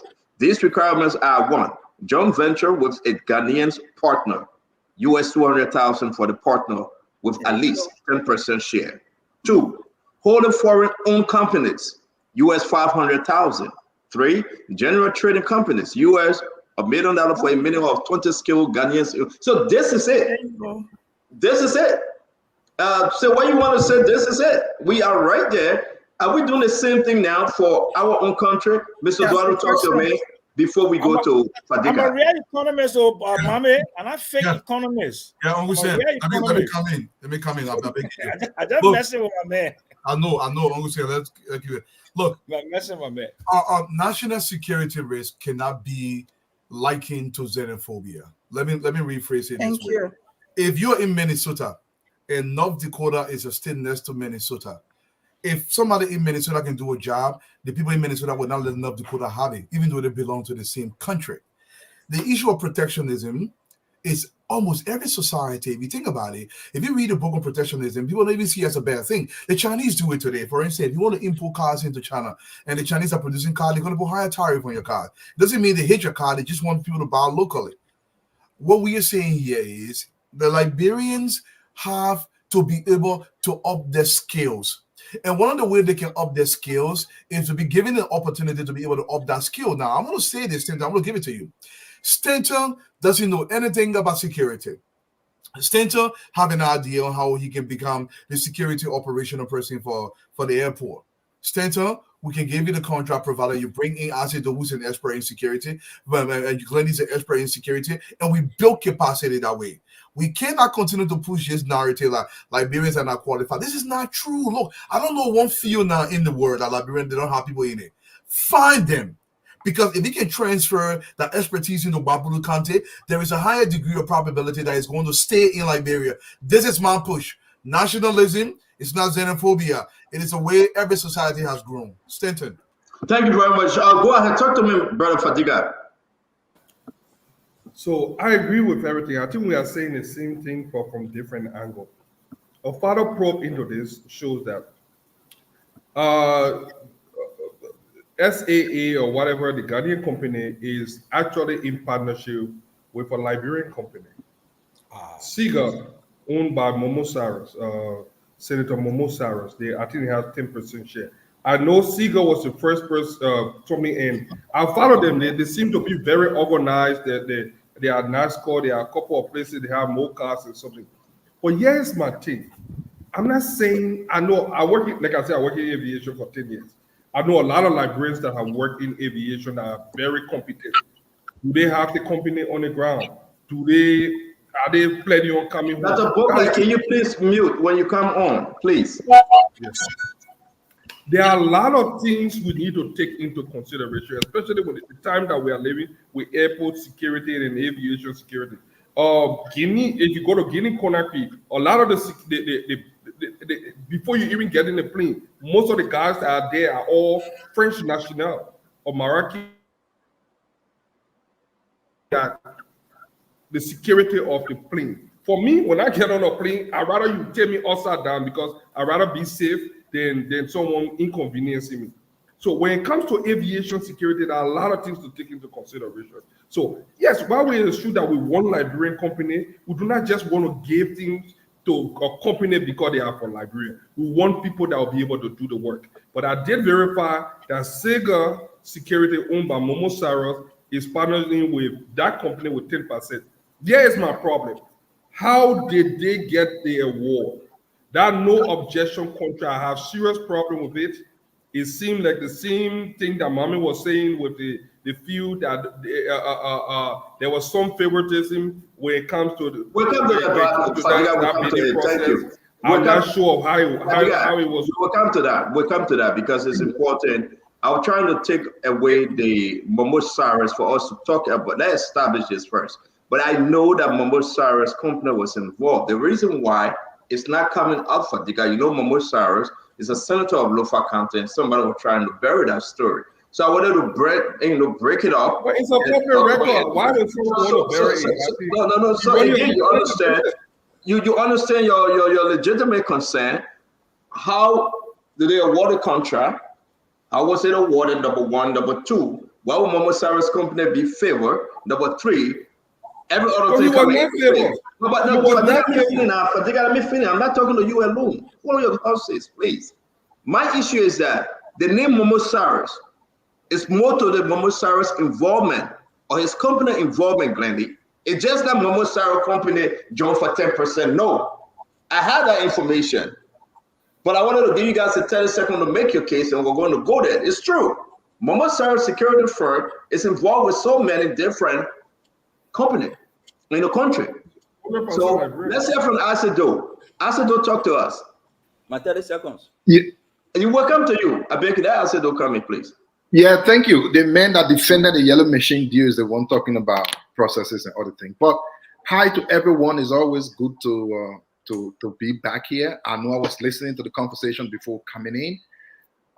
You know, I don't want to be a person living in a country that shows to be anti-foreign investment, anti-foreigners coming to do business in the country.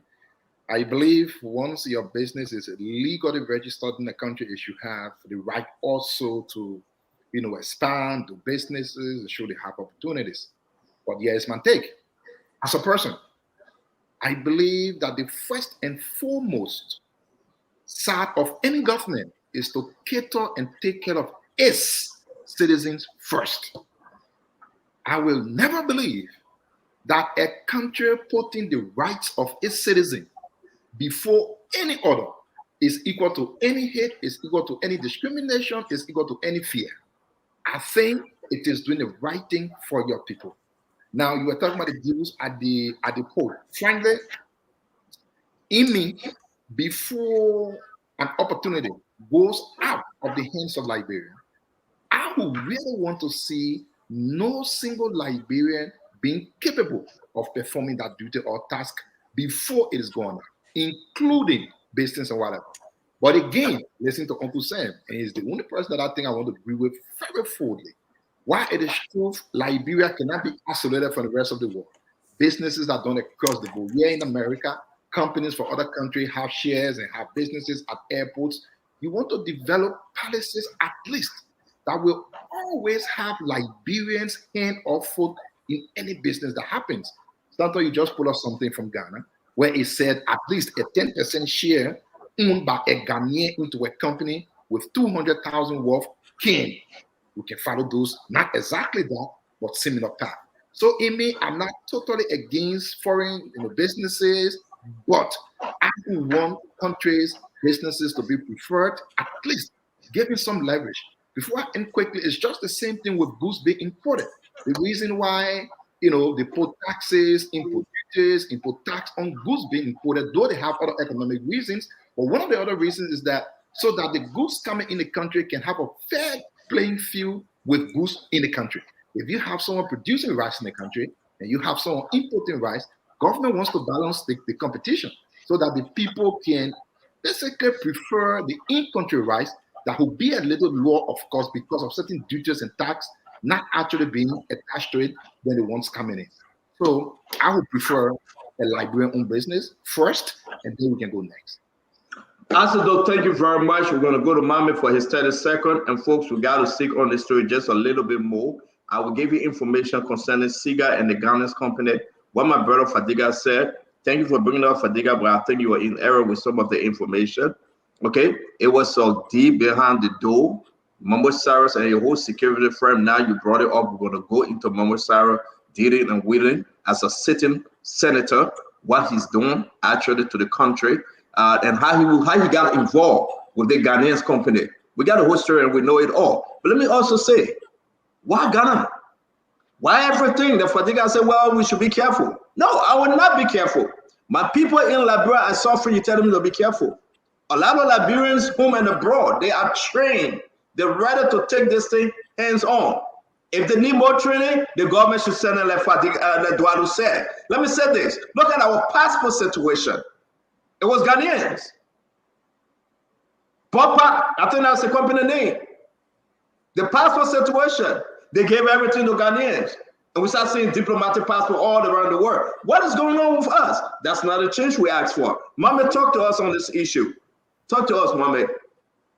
Stenton, there's a law in Liberia. I think there's a policy or law in Liberia that set aside businesses for Liberians. We have failed to enforce that. I think the last time I heard something about it was Speaker Fonanti Kofa. At the time, he was deputy speaker or representative or so. He was pushing something, I think, legislating. He was trying to get it to some point where it becomes enforceable, or trying to give it some teeth to bite. Those are legislation we support 100%. You cannot grow the country with the economy being in the hands of foreigners. We agree. It's 100%, no if and end. I'm an international development worker, Stanton. And the statement I made may sound biased, but I'm hired to manage agriculture portfolio in Ethiopia, in Tanzania, in Burundi, in Mozambique.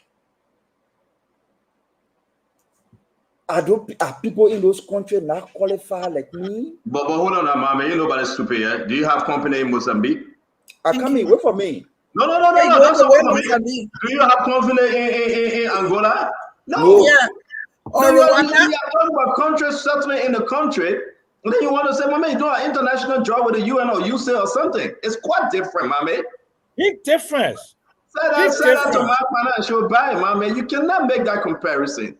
It's So quite different. You are not working from the country. You are not working for the government. You are working for UN or one of those other NGOs, Mama. Let me learn. I will not let you learn. I want you to crash. I want you to He crash. knows it too. You know he's smart. He knows that. Don't let me crash. You know when I crash, you will crash. Don't let me crash. Let me learn. So the point I'm making is, put get the laws in place. Let's enforce the law. Let's make sure the laws are enforced. Nobody bypassing the law. But equally so, we should not send a message where people feel that country, once you're not Liberian, you go there, they will pull you outside. We don't want to send that message or want people to feel that Liberia is a destination for business, but businesses that Liberia cannot do. Liberia is a destination for business, Liberia is a destination for capacity. Come in if you get capacity, but capacity that Liberians do not have. Those are the challenges we face when we go to other countries. We are under constraint to show why we should be higher, why we should stay on the portfolio. We should demonstrate that extra capacity to be there. So I'm saying we should do the same in Liberia.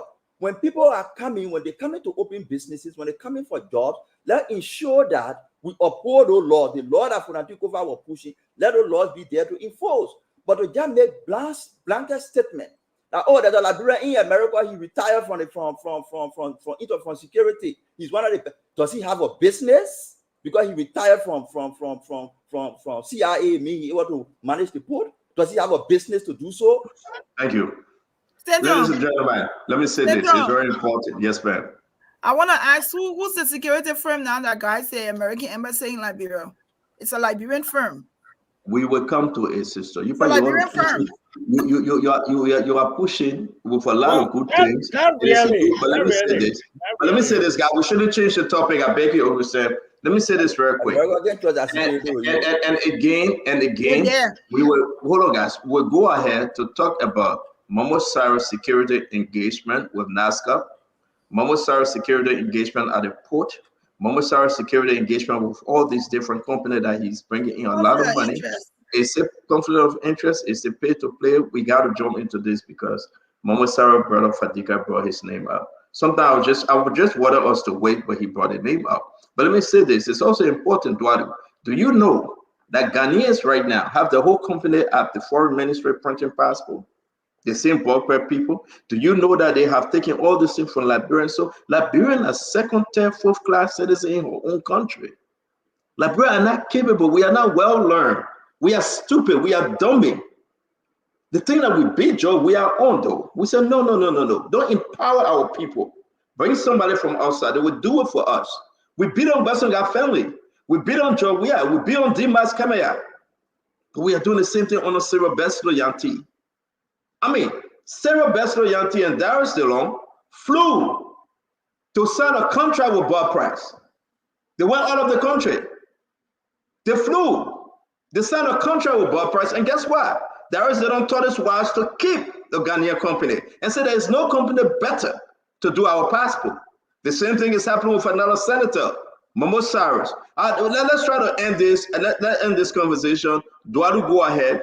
I'm going to be bringing the next conversation up, which will be even more important for our audience.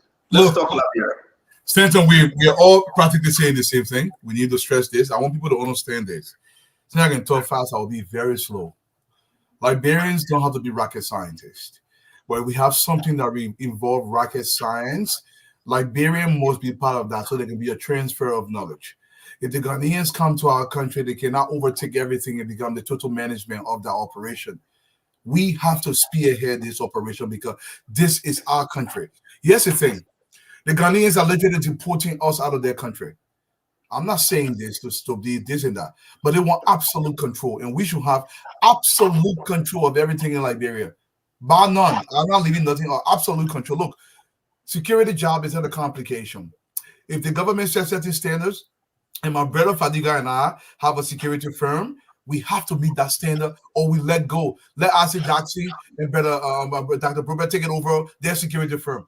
Keep pushing the standard, but I want the standard to be indigenized, be localized. This is the only way we grow. This concept where I said you got to get 50 years experience before you do a job, I don't buy it. I said you don't have to get a basic foundation in that field. If we get the other Brober that can do it better, he said Liberian, give it the other Brober, but they keep pushing the skill.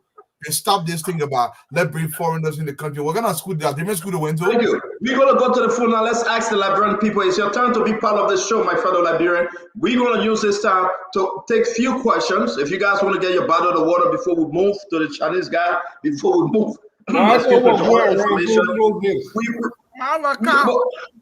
But hold on 1 minute, guys. We got to go. We got to go to the phone line. It's 5:50 right now. We got to use 5 minutes of phone line. The Liberian people got to be involved. When we come back, Fadiga, you will be the first to go. We promise you. Nelson, come on the show. Let's open the phone line. We have to get our Liberian people involved. Do you agree that the government will take your company to ship it to Ghana for the Ghana people to come and work in Liberia and take over the security part of the port, take over your passport, take over everything that you should be doing? You, my fellow Liberian, do you agree with this government shipping the job overseas? What of Ghanaians, Sierra Leone, Nigeria? Do you agree? Nelson, let's go to the phone line. Let me take this call from you. Your name and where you joining us from? From New Jersey. Musu, talk to us. Do you agree the Ghanaians taking over? I am very disappointed because this is not Ghana's first time deporting our people. I'm not saying we shouldn't get them jobs, but even when the Liberians went to Ghana during the war, it was division. They could not even sell in the market and be free. The Ghana women were pushing them out because they wanted to be in charge. So what's wrong with us? Are we stupid or something? Thank you. We hold you right there. Let me take the next call. Again, Musu Kennedy, thank you. I will take another one. Your name, we're going to take 20 calls. We just took 10 from overseas, 10 from Liberia. Your name and where you joining us from? Excellency, look, let me tell you something. JP just coming in. We're not going to rush the population. They'll gain some time for him to sell. Do you agree that the Ghanaians people must take the job, my man? That's all we asking you. So sometime for what? For them to take the job or for them not to take the job? So let's take the next call again. Just stick to the question. What are the papier agree? We're asking if you agree.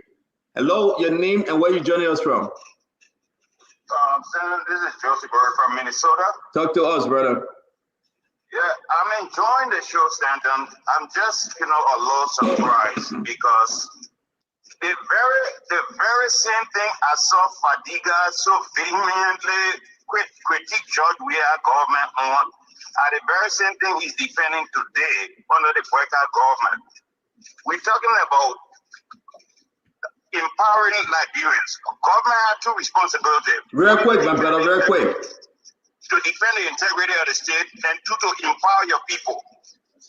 Just quickly, Stanton, back in the days when Lanco and others came to Liberia, when we never had the capacity, Lanco sent Liberians to Dunwoody here in Minnesota to train and go back home. Thank you. Do the same thing. Thank you. Let me take another call. Thank you. I beg you. The line is crazy, busy. Your name and where you joining us from? To call number 4.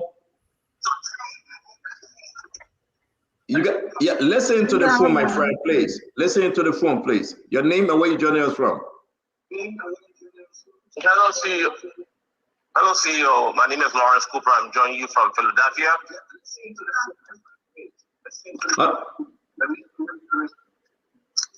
Hello, CEO. Can you hear me now? Yes, I can hear you. Talk to us. Okay, so my name is Lawrence Cooper. I'm calling from Philadelphia. So, I totally agree with what Mr. Samuel Jackson said, Dr. Bople, or Dwalu, and all of you. Yes. The only thing that there are some caveat in there that I kind of agree with Fadiga. Okay, we just have to look around. Do we have the qualified and trained Liberian or security firm that can do this job for us? Because if you and I say look terribly, when you get to RIA, man, my brother, those guys want to take your briefcase from you. They want to take everything from you. They're begging you. So that is a complete security breach. Okay, and I mean, some of us got a little bit of knowledge. Thank you. You can't be begging and you think that you're going to do your job. Thank you very much. Everything. Look at the port. Thank you. Things there, they want to take everything from the container before you get out of the port. So we there have to be more firm. Thank you very much, my brother. Glennie, let's take that one from you now. Call number 6, I think. All right, go ahead, caller. Yeah, good afternoon, panelists. My name is Thomas Asumana, calling from Baltimore. Mr. Jackson just said that they have a lot of trained TSA officers in the United States who can do that job, and they're giving them to Ghanaians. Even when we are took over as president, they gave all the contracts in the airport to Ghanaians. When that vouch for the restaurant in the airport, that they took it from here and give it to the Ghanaians. So Liberians are qualified to do those jobs in Liberia. Thank you. Thank you. A beautiful point he made concerning Amin Model. We follow that story. Let me take this one, number 7. Your name and where you joining us from? I'm Clarence M. Benson. I call from Hamilton, Ontario, Canada. Talk to us, sir. It's going to support on the rescue team. I'm disappointed tonight, and I think the rescue mission will need to refund our decision. And I think if I stay in Ghana, and they tell you that this we could not even sell outside the camp. And for Ghanaian to be managing our port, I am disappointed tonight. I did not pay my way to go to Liberia for Canada to vote for the rescue team to embarrass us out there. I should have been disappointed. Thank you, my friend. Thank you. Call number 8 from the diaspora. Go ahead, talk to us. Your name and where you joining us from?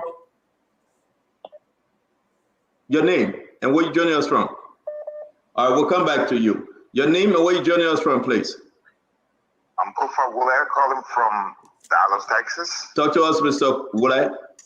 Yes, Liberia, we got ourselves in a position that we are in. How many Liberian companies, even family members, that people have trusted with money to do things for them, and you find out that you go back home, you give them money to even pay a house, you go back home and you see our heart. We place ourselves in such a position. We cannot be trusted. What I would like for people to do is to have a Liberian, if it is a foreign company, for a Liberian to be there managing it, that they can work in hand with this company, and then when they reach to a stage where they feel that they can handle it, then they can turn it over to them. Well, we got ourselves in the position that we are in today. That's all I can say. Thank you very much. Again, we're going to go now to Liberia to take calls, local calls. The question remains, folks. I know you want to say something else, but the Ghanaians taking over the restaurant at the port. The Ghanaians took over our passport. The Ghanaians taking over our security setup at the port. The Ghanaians will take over everything plus more. What say you? Do you agree? Talk to us. It's your time to be part of this show. Nelson, let's take call from Liberia. 055-101075. So we take this person. Hello, you're live. Your name and where you calling from? Yeah, go ahead. Let's hear you. Yeah, Moses Starter. I call you from Sokri. Yeah. Yeah, go ahead quickly. Let me just say, it's wrong, but the reason being is that we the Liberians, we are not trusted. That one is reason we should be looking at. Okay. Because every institution, there's integrity should be involved. Thank you very much. Hello. Yeah, hello. Yeah, go ahead quickly. Let's hear you. Yeah, if it comes to those things that for Ghanaians to be to come and take over this company, we are faithful. We are people that we can work for this country. This is our country, and we should be able to provide all those things for this country. As for me, I'm an engineer. Well, how will I get through? Because other countries are in, all they want other people come in and they take our job for us, nothing else. How will we provide for whom? Thank you very much. We take another person. Hello, your name and where you call from? Go ahead quickly. Mohammed, calling from Oro Chatham. Let's hear you. The Liberian security, I don't know. I remember one time, 2012, I was traveling to Burkina Faso when I had my passport. Just imagine when I got to the airport, the immigration guy told me that because the book was a new book, I should pay $5 US for it. I asked him why. He said because the book is a new book. Oh, why? He said because foreigners use a Liberian passport to travel. I said if I pay this $5 US and I'm a foreigner, what would they say you? Will the book tell you or the $5 will make you to know that I'm a foreigner? So if after that $5 to you, I'm a criminal, I go and do bad out there, and then I'm arrested. Let's then, hello. Okay, please go ahead. Let's hear you. Yeah, my name is I'm calling from the cover bell. Go ahead. I want to ask the CEO this question. How many qualified librarians do you have in this country to manage this area that he's talking about? Let's be frank. They are qualified librarians, but they are not more librarians that is qualified to occupy those spaces, right? So we need people to come and train us. The only people that we go in, they don't train us and just go back. But when they come and train us, they will take over. It's not possible to come to at least to help us out. Thank you very much. We take another person. Hello. Yeah, it's Christmas. Yeah, go ahead quickly. Let's hear Yeah, you. thank you very much. It's good to talk about this state. I would just say that this kind of thing is the increasing at the highest extent are very poor in their country. Oh, your line is bad. Let's take another person. Hello. Yeah, hello. Yeah, please go ahead. This is not just from Lucitan. Yeah. Yeah, you know the problem in Liberia, we are not trusted. That's the major problem with our country. We are not trusted at all. Okay, thank you. Hello. Hello. Okay, so we take this one. Hello.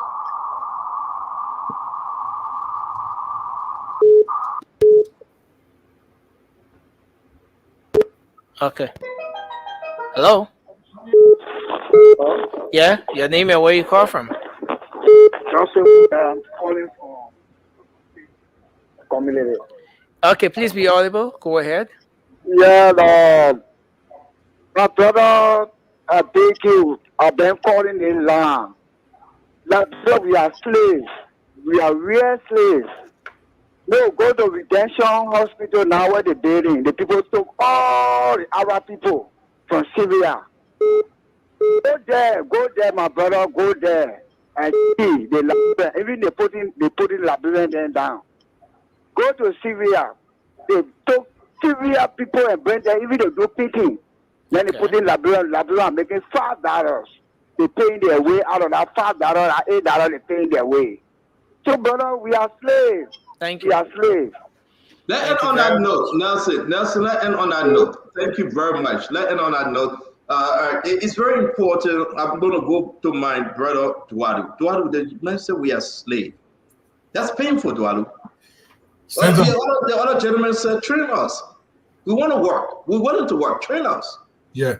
And we can just say right now, like we know when you're talking about SIGA, because I begin to go through my document I have on Momo Sari, the senator from Lofa County, my SIGA security friend. They are with Salamita, they are with NASCA, they are with NPA, they are with so many groups. So anything from those places that will appear before the Senate, you know the owner of the security friend is Momo Sari. You be the judge. But let's stay with this conversation. Talk to me. Thank you. Senator. When the caller was calling, I don't know what the names were, but some of the callers mentioned that Liberians are not trusted. Liberian cannot be trusted. Liberian. Let me tell you something. This is not true, my people. This is not true. Let me tell you what's going on. Liberians are amongst the trusted people on earth. Let me tell you the reason why. The reason why Liberians behave in certain ways in Liberia is because consequences are not attached to their actions. This is the only reason. You say, oh, Liberians, why you think Liberians are not criminals in America, in Switzerland, in Norway? There is a reason for that. People attach consequence to your actions. Liberians are very honest. But in any society, even here in America, if you do something and you're allowed to get away with it, human nature will continue to do that. We cannot mind that and say Liberians are not able. Liberians are more than qualified, more than capable of manning that airport. Look, if I was running the security operation at the airport, and I tried to steal from the people, and they really grabbed me, broad deal, they handcuffed me, they tried me, they put me in jail for 22 years. Do you think this will continue? It is not Liberians. It is the system that allow this freaking nonsense to continue. That's the only reason why. But we are trustworthy people. I promise you, Fadiga will come back to you. Talk to us while we move to the Chinese topic. It is important. The Chinese men are getting rich. You're almost a billionaire from exploiting our resources. I took all the information, sent it to Amara Corner, the senator of Buffalo County, and they how you call him, from the landsmans, this guy, he's supposed to be on the show today. They went through the case and they arrested the man. We got a document we'll be sharing with you. People of Buffalo County, people of Lofa coming down to Western Cluster. These people, this man, they have enriched themselves mightily. It will hit you so hard when you see what they have done to our country. Fadiga, talk to us. Let's close on this conversation about the security and the port. Dwalu, I agree with you on most of the things. I think you told Jenna that the people are inherently dishonest in this country. Very dishonest. It got nothing to do with consequence. Yeah, that is a menu push or a. The people have normalized dishonesty in this country. The people will lie. They got no fear of God in this country. It has to be fixed. What about holding people accountable? But don't say that thing. People are dishonest. They do it until even their own children, they train them how to be dishonest. When we're growing up in this country, it was never like that. People could rely on friends. People could trust people. People will sit for you today and lie tomorrow that they don't have so. We're not helping this problem if we sugarcoat it and tell people what they want to hear. I know our people love beautiful, people to tell them things, that they want to hear. But I'm not here to sugarcoat it. People are inherently dishonest in this country. It's so normal until people can steal from you and feel like that they're entitled to steal from you. It happened all over, and not even about payment. So my approach to things is different. Yes, we need to start holding people accountable. You know what happens when people do something here? Oh, you want to spot a job? You want to do that one? I mean, that's no accountability. That is where I agree with you. But the mindset here is different. But let me get back to this thing. Once again, what you Liberian, the capital Liberian, Minnesota, and I see Liberian with the same mindset. So they still do the same thing. They still do the same thing. Not all about it. Some people still do the same thing. But let me say this. There are still good Liberians. There are still a lot of people here that are still honest. I'm not saying everybody dishonest, but the way that people see dishonesty and everything in this country is different. They don't see it as anything. The people get a slap on the wrist for it. But let me say this.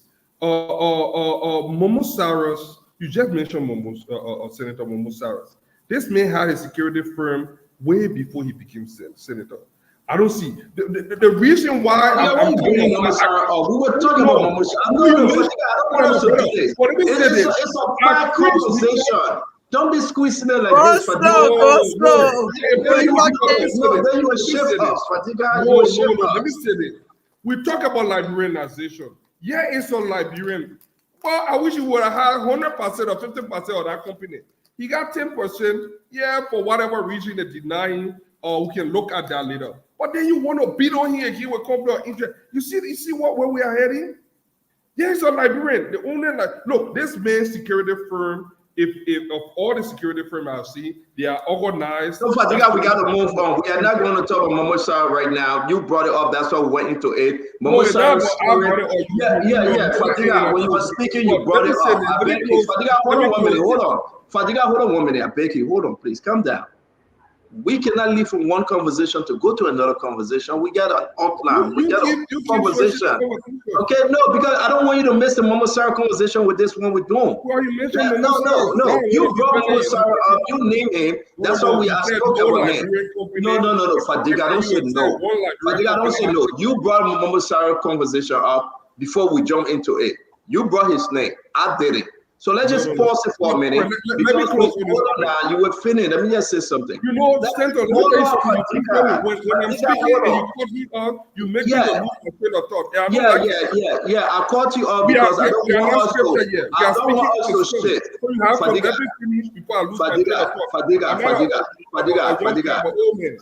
Fadiga, you will speak. I don't want us to shit.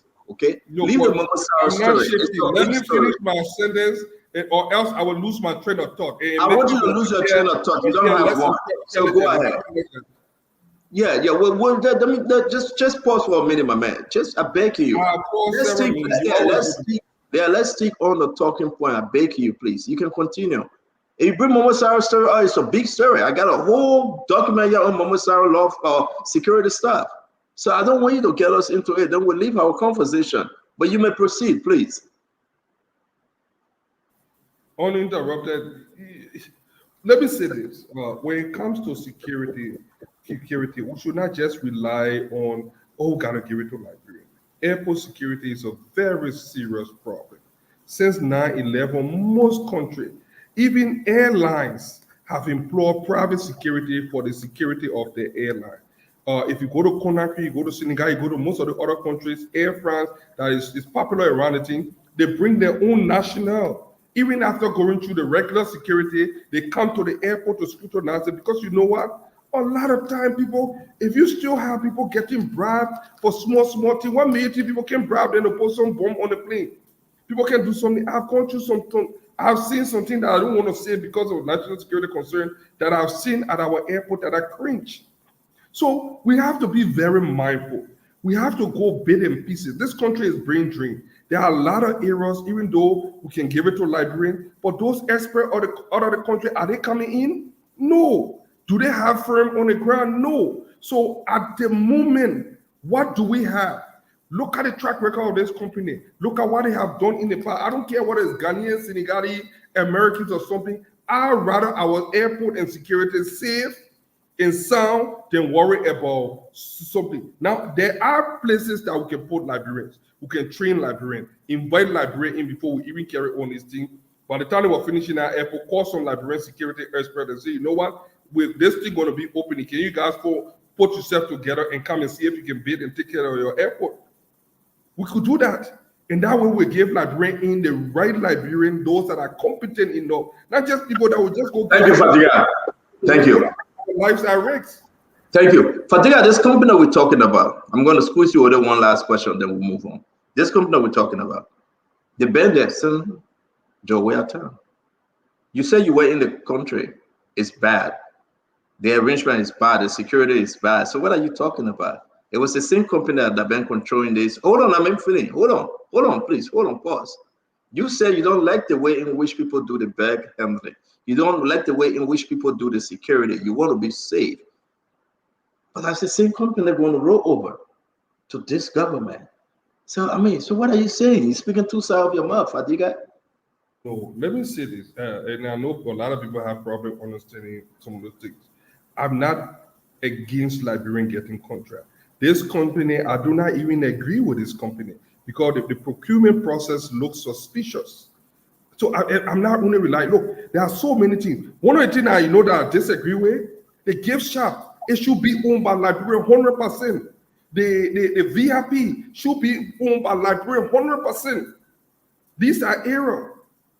When it comes to aviation security, I'm not saying no Liberian. There are a lot of qualified Liberians, but we need to find the right group of people. Momon Sarah's company was denied. I don't know for what, even though they have a good rating on the ground. But we just do not need to just start saying, oh, Liberian. Thank you, Fadiga. So, train them. Thank you, Fadiga. And I believe you spoke, right, Mommy? Yeah, now on the last round of conversation. No, go ahead now, because we want to bring in the Chinese guy from Bakwado. Go ahead. Yeah, I will say the same thing I said before. There are laws, we should enforce the laws.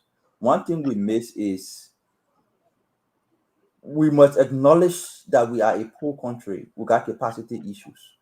The way to address that is what other people do in other places. You must be intentional.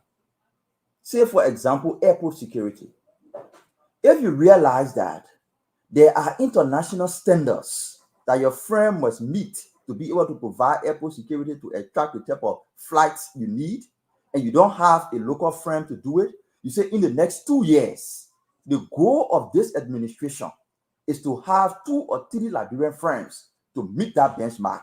So even though we're hiring you as a foreign firm, we're hiring you for 3 years. Within that 3 years, the Liberian firm assigned and working with you will be able to rise to the occasion and be able to take over responsibility. Go to the seaport, go to the National Port Authority, you get the ISPS standard and stuff, all sorts of international standard that you have to meet to be able to get ships coming in. If the local security firms cannot meet that, you say in the next 3 years, every firm we're hiring, you hiring for only 3 years. In the 3 years, we make sure our security firms is that investment we can make upfront, that these firms will pay back to all over a period of time, will make that investment. You go in other sectors and do the same thing. It has to be intentional and it has to be backed by government resources to get somebody friends to the point where we want them to be. In the absence of that, we'll have the laws on the book, we'll come on the radio, we'll argue 2, 3 years, 5 years from now, nothing will happen. Well, thank you. Let me do Stand this. up. I'm trying to put Stand this. up. We got to move on that to book player. Can we do that? No, I didn't speak, my man. I didn't speak. Let me get my 2 cents on the one. I didn't speak on it. just ignore it. So, We go from them, so let me get my 30 seconds. So go ahead. They could make and discriminate about my last name properly. No, but listen, I agree with Dwalu. Liberians are honest and can be honest. We also can be dishonest, and that's everywhere in a group of people. But what's the difference? The difference is system or the lack thereof. Systems are designed to produce what it produces. 8-inch mold will give you 8-inch block every single time. You want a 6-inch block, you produce a different mold. If you keep putting contracts out, people don't hear about it until it's awarded. When it's quiet, when it's secret, knowing full well that we are in our reconstruction era and the war forced Liberians to go all over the world. Open these things, put it out there to the public so everybody would know. You will attract talent, and then you'll find people you didn't know were there. But when a few people in the back room always doing these deals, when we hear about it already done, you will keep getting what you're getting. And the culture of impunity is killing us as a people. The psychologists tell us that it's not the severe punishment that deters people, it is this certainty.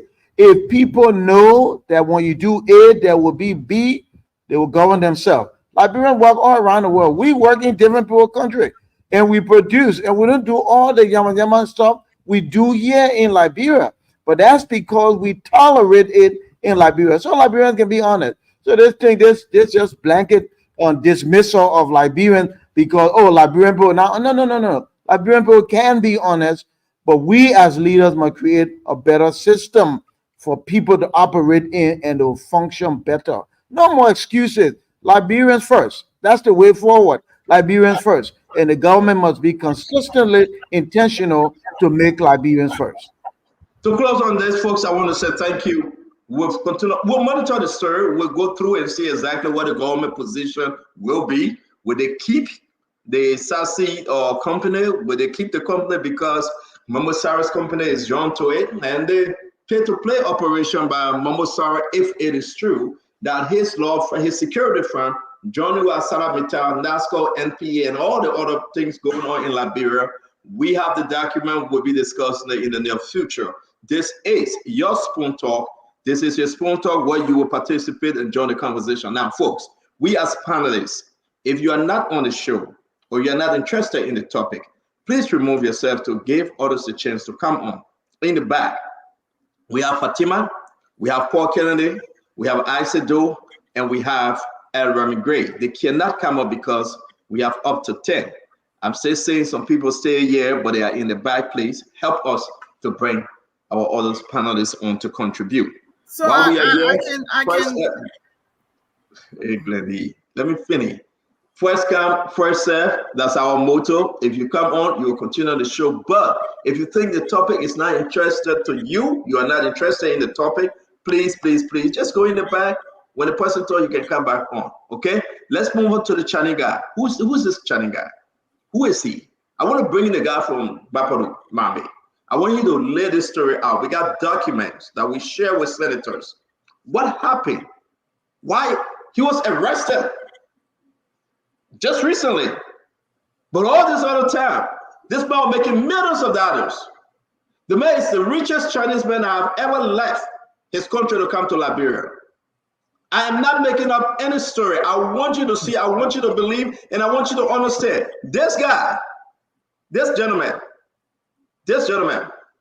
he's, I don't know who put spoon on him, but he's rich. He take away gold, diamond, everything. They got a name for him. The name that they call him. He's in Liberia, and he's the man I can tell you where to mine and where not to mine. If you cross his line, he go after you. Mommy, what do you know about him? And I'll put this document up. Let people understand him too, Mommy. The court document will put it up, everything. But what do you know about this guy? What's the story here, Mommy? Lay it out for us. Doctor, I mean, first I would tell you thank you for everything you did. I mean, it is dear to my heart because I'm a Liberian, but I come from Bakulu and Pomi counties. I mean, I know what you did in terms of discovery of some of the pieces of evidence that were distributed, and they led to investigation, and the investigation brought us to this far. This guy is running the mining sector along with people from the past administration. It's a cartel that been existing for the last 6 years. Everything you discover and share with Senator Amara Kone and other people are information that other senators have in Grand Crew, for example. About you, they know, they are aware. There are information that have been existing for the last 6 years. He will go and take prospecting license, just to go and prospect. So that when you see something, you come back to the government, and the government give you mining license to be able to track your activities. And will use prospecting license to go into large-scale mining. Encroaching on people's claims, mining claims, and protect them with impunity. But it is not about him. It is about how it started. It's a historical issue. It did not start with George Weah. George Weah only took it to another height. It's a historical issue in our country. Our approach to mineral development, like I said before, and I will say again, has been tied around 3 phenomena. Foreign investors make millions, big sharks draw, the masses suffer. Go to Babolu where they are extracting millions of dollars in gold and diamond. No road, no hospital. The communities they're taking the resources from do not have water to drink. But these companies make the millions. Few people in government take thousands. They take the rest out of the country and the masses suffer. How do we change that? So when I say it started ever since, it's not only with mining. It's even in agriculture. But we are talking to another height. And I want you to put that letter up. Stanton, please put that letter up from George Weah so that people understand how he took it to another height. But it has been there. Please put a letter up. Let's read the letter. Give me just 1 minute. Coach, go talk. I know the letter. Which letter are you talking about? The letter from President Weah to the Ministry of Okay, so go ahead. I'm going to put it up real quick. Talk to us. Instructing the Ministry of Lands, Mines, and Energy to stop issuing license and turn over the issuance of license to his office. The Ministry of Lands, Mines, and Energy has the statutory authority. They have the capacity. They have the institutional arrangement there to evaluate, assess, process, and make sure they follow up on these different mining licenses that they will issue. As part of his mindset to break down institutions and empower individuals and use those individuals as power brokers, he wrote the Ministry of Lands, Mines, and Energy, taking the power from the Ministry of Lands, Mines, and Energy, putting it in his office. It is that foundation, he said, that led to the massive destruction of the mining sector. Right in his office, securities, janitors, special assistants were all bringing people to get mining license. They were issuing a mining license, and those mining licenses were not monitored and regulated by the Ministry of Lands, Mines, and Energy. It led to people destroying villages. Widespread destruction of the ecosystem. Millions of dollars taken in gold and diamond out of the country. But there was a reason for that. The guys knew, they preempted that one day there will be issues. what they are doing in Liberia, they are saving their wealth in gold and diamond. Most of them do not have cash in the banks. They use this guy, they invest into him, they are saving their wealth in gold and diamond. The rush for gold and diamond will even increase as the sanctions become tight on them. They will divert their money into saving their wealth into gold and diamond. That was the strategy. Please put a letter up so we tell you how it was taken to another height. Exploitation of resources. That mentality has been there since the time we established 1847, but how he took it to another height to be able to empower his people, break down the institutions, use this wealth, and save their wealth in gold and diamond and not in cash, because you can't put it in the bank. You can't transact in US dollars. So they knew that they were coming. So they decided to invest into gold and diamond. That's where they're saving their money.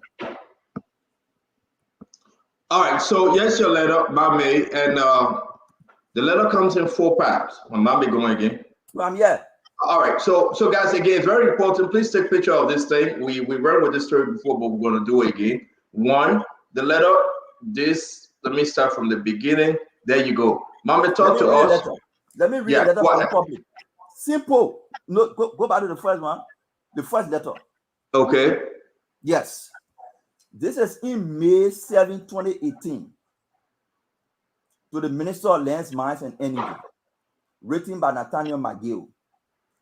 The President, dear Minister, the President of the Republic of Liberia, His Excellency George Manenwia, has directed that effective today, you forward all application for the issuance of mining license to the office of the President for the review prior to approval. The President emphasizes the need to safeguard our country's natural resources for the benefit of all Liberians. You are further advised to attach all professional comments on each application and forward seen to the office of the President. Kind regards. That was the letter that set the foundation for the bastardization of the mining sector and the taking of the authority from the Ministry of Lands and Mines and Energy and putting it in the hands of people around the President. They used that authority, they exploited that authority, awarded mining license to people all across the country. They are using that particular process to extract mineral resources and save their wealth into gold and diamond and not to save it in the banks, because when you put it in the bank, people will see it in Liberia and know how much money you have in your account. If you take it all of your account, the international monetary system will capture it, so they're saving their money in gold and diamond. That was the strategy. Let me hold you right there. We got 4 letters.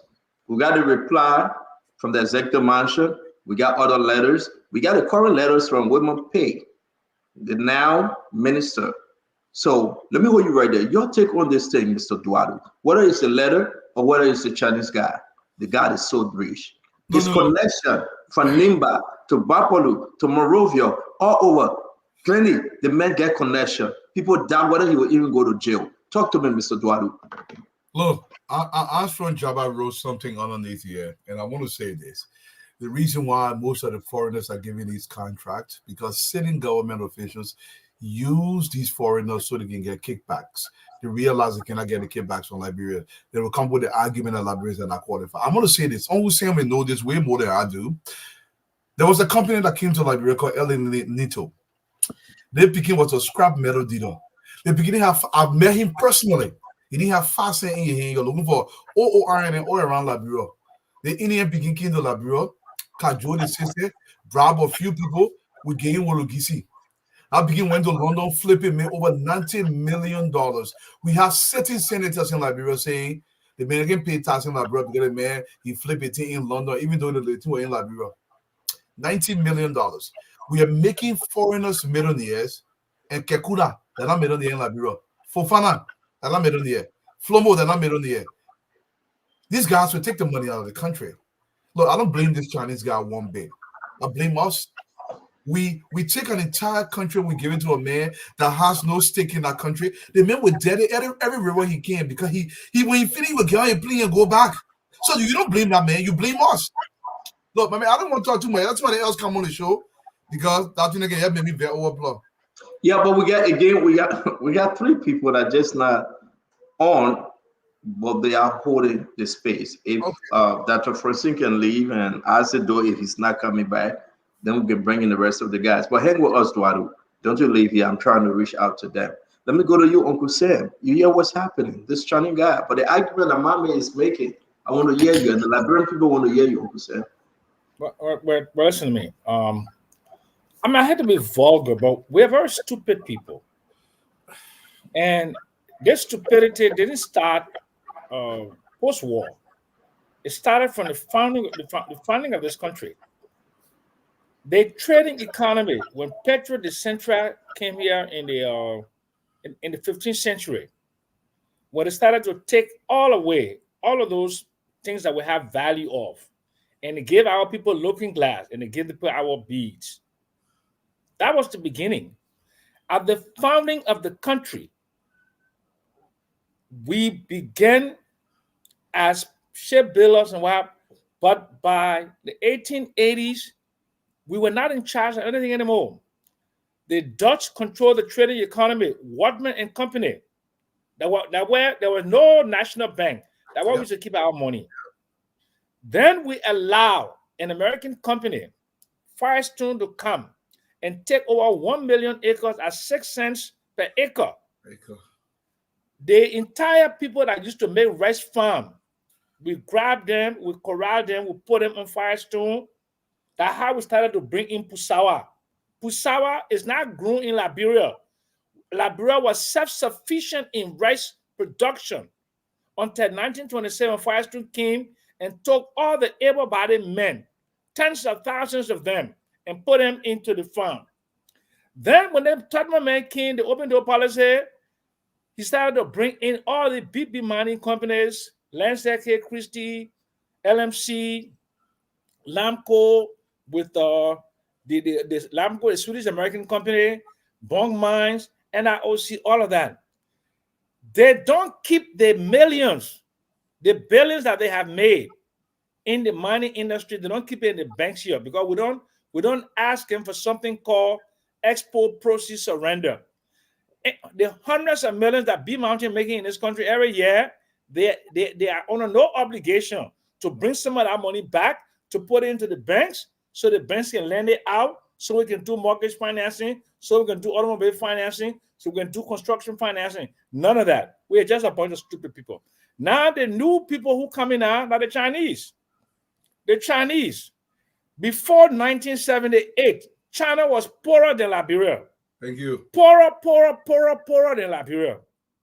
The Chinese came in after the Deng Xiaoping came in with their whole liberalization. They reached out to us.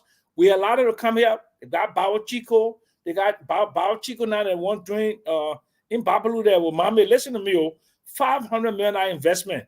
They're not going to build no railroad. They will not build no infrastructure. They'll be trucking it. They are neither thing talking about Dwalu. The man name is Amir Nigami. He's the Palestinian Israeli. He came out here. He was a scrap dealer. You talking about the Ministry of Lands and Mine being an honest place? That is the most contaminated ministry in the history of this country. All of those guys there who've been working there for a long time, they're all multi-millionaires. The Albert Cheo, the Diso, the Dado, the whole cadastral system, where all the mineral map of Liberia is in the hands of one man. One man. Elanito came to this country here, he was scrap company. We gave them the Western cluster, 3 mountains, B Mountain, Bombing Hills, and NIOC to one little boy. He sold it for 120 million United States dollars. 100 and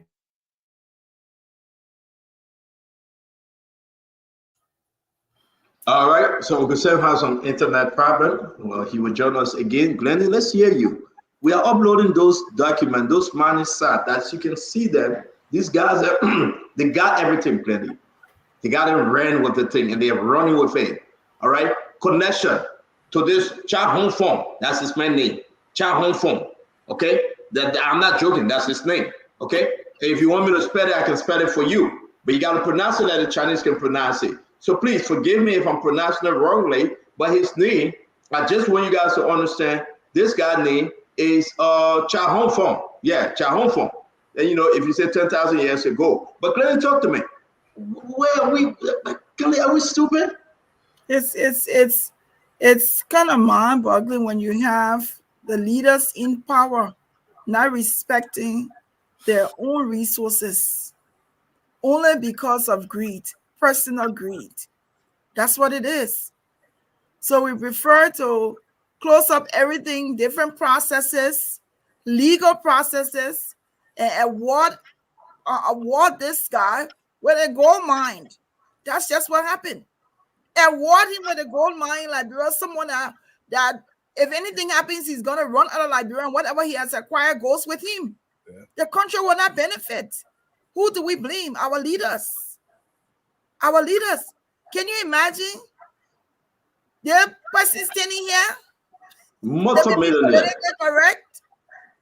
Can you imagine that he is the one that has all of this? I mean, rich where you got Liberians who live in a community where they're digging up the go and dama, can't find food to eat. Who do we blame? You don't blame him. You blame the leaders we have in power who don't really regard sensitive for their own community. They want Liberian people to remain poor and poor and poorer. Can you imagine? Who do we blame? You're talking about a cartel of with the president of Liberia being involved and people working with him involved in this. I mean, what else? What else can we say? That we'll continue to go down this slope, but then again, it ends up in the hands of the voters. They will vote for some of these same people again come around. Be the same thing. And you think that man has any of his wealth in the country? Probably got all the money out of Liberia. Of course. Not there. It's not the dust. So I don't care how you try to jail him, what you do to him. They got people who will stand for him, stand his bond. Before you hear next, he out of the country. Nothing's gonna happen. And so let me say this, Granny. Before we go to our brother Fadiga, let me say this. The Chinese guy, let me spell his name. Maybe you can pronounce it right. For me, I call it Fangao. Chahun Fangao. Fangao. Okay? Fangao. Chahun Fong Fahang. Just pronounce it the way you want to pronounce it. Okay? But yeah, his connection, Flotuma from Fanima County. His connection, Abochie. His connection, Emmanuel Nukwe. His connection, people connecting to Natana Follow My Girl. His connection, he got them in the Senate. He got them. Big lawyers. Big lawyers. I also heard that he's connected to the current justice minister. The current justice minister represented him. That's an allegation that you guys got to verify. I also heard that the current justice minister represented his law firm at the time, represented this guy. So when Glennie said he got his octopus seeds all over, that's troubling for our country. This man, every week, he made no less than $30 million in natural resources, in diamond, in gold, in everything. He made the decision where you must go and mine, where you must go. He engaged in black sand. That was a black sand key. They know this guy is deeply rooted in our soul. He's deeply rooted that you cannot touch him. Bam! You cannot. Fadiga, talk to us. While Fadiga is speaking, I'm sorry, Fadiga, I will show you guys. You see, Babadu? Fadiga, I beg you, just let's show it to the people. You see? Yeah. You see how they have destroyed the country, destroyed the area just for natural resources, and Babadu ain't getting a dime. No electricity, but 30 million getting out every time. You see? Look, listen, I sit here to send this information and we just go through them. You see? This is the view of how bad the people have destroyed that county. And they have gone outside of Bapadu. This guy. The Chinese man can do this in China. And what are you right? He can never, ever do this in China. Never. So you see what we say? Just take a look, folks. Yeah, that the GPS capturing Yeah. the entire scene there. I giving you information that you cannot find nowhere else. We got thousands. Look.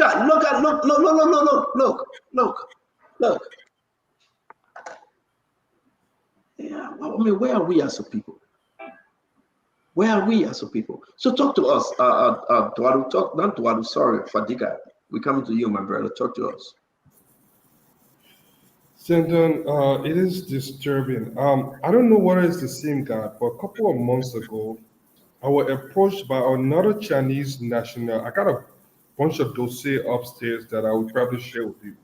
And this guy, there's a street name for him in the country, and I don't know, the ambassador, something that he can make you to disappear. You know, if you can lose any contract, he was untouchable. And he bankrupt this other Chinese national, and they wanted us to talk about it. That was like 4, 5, 6 months ago. And because we were so big, I'm sure this is the same guy he was talking about. Look, a lot of things in this country that I wish we could do differently. There are so many things. His street name is Barry. Barry is his street name. Barry, yeah, that's the guy. He has a street name, and people say he was very notorious. He would threaten other nationals, other investors, and tell them that I can make you disappear for me. And surely he did to this other national. The guy was going crazy. We met at Royal. We had a first meeting. He gave me the dossier, but I was so busy. I told him I couldn't look at the keys at that time. We're all for other things. So I will review that document again, probably share with you guys. But when it comes to these concessions and things, we keep talking about the problem. Look, it's as annoying as this thing may sound, as painful as this may be. We need to find a solution. What is the solution? I keep asking, what is the solution? The only solution to these problems is for the people to rise up and speak for themselves. I'm tired of Liberian people looking for advocates. You are your own advocate. Your one vote is your voice. And that's the difference between a lot of things that we keep saying. Every time we look for new people to speak for us, where is your power? We need to start community organizing, making the people, because lawmakers are not there for life. The same constitution that make it to, you see the difference between people that make this bad deal and those that were appointed by the president is that those that are in the cabinet serve at the will and pleasure of the president. Those elected officials that are making these bad deals serve at the will and pleasure of the people that elected them. So if people chuck you from Bokonjide and bring you to this place and vote, you have already lost. You have somebody there that you did not even vote for. What do you do if you did not bring that person in?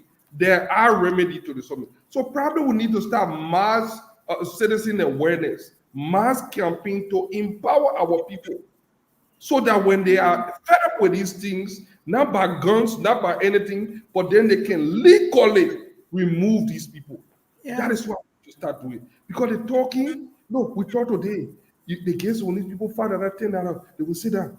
They get $2 on the other side, they will sit down. They give people back arrest, they will sit down. They don't know that the future is at stake. So I want us to start finding solutions. There are solutions. We know the solution. We just need to educate our people.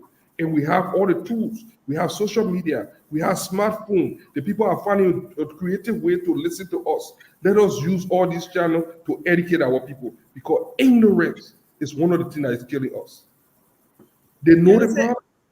They say he has 2 street named Barron, and sometimes they call him the real minister of Lansamar. That's the guy. Real minister of Lansamar. That's the street name I was talking about. That's the guy. I will share the story with you guys. I have a huge dossier on this guy for another Chinese national that he duped and took the guy land, and I have all the people upstairs. I'll share with you. Thank you, Fadiga. Before we bring in, I think who actually have not spoken. We're going to do our last 30 seconds. We'll go to the phone line, then we'll go to the last conversation tonight. But let me read this. It's very important. Don't you know, upon his arrest, this Chinese guy arrested Wadu, I will announce, because I know the Chinese community, daughter, are you with us? Okay, the Chinese community went to meet the Vice President, Jeremiah Kuhn, to negotiate that this guy shouldn't go to jail. Can you imagine? They went along with the LBS director, Eugene Fagon, to the Vice President's house. We can announce this because you know the Chinese people trying to work with LBS, the embassy, you know that. It's not a new story. It's troubling. We can announce this today. That is troubling. Is he a diplomat? Well, what is his diplomatic status if he is? But just understand, what are they going to do to Jeremiah Kuhn to negotiate his release? Stanton. We are talking about the sentence. No, Uncle Sam, let me finish with this. No, Uncle Sam, let me finish. Uncle Sam, you're coming. Let me finish. I beg you, Papa, let me tell you something. The people then, they love each other. You touch one Chinese man in Liberia, you touch all the Chinese people. You touch one Fanti man, you touch all the Fanti people. We the only one that when you touch one of us, we can be clapping. But the other people, when you touch them, they all get together. Thank you. So let me continue with this story, guys. Thank you, Uncle Sam. Let me continue with this. It is very important for our people to hear this and who protecting this guy. And I think we need to hear from Jeremiah Kuhn. What did he tell them? We are talking about the Vice President of the Republic of Liberia. He also been protected by Simon Taylor. You guys know Simon Taylor, Senator Taylor, right? You know him. Simon Taylor is protecting him. This guy is protected by Abochie. Yes. The name Nathaniel Mafalo Miguel. And it is important for us to know who is protecting this man.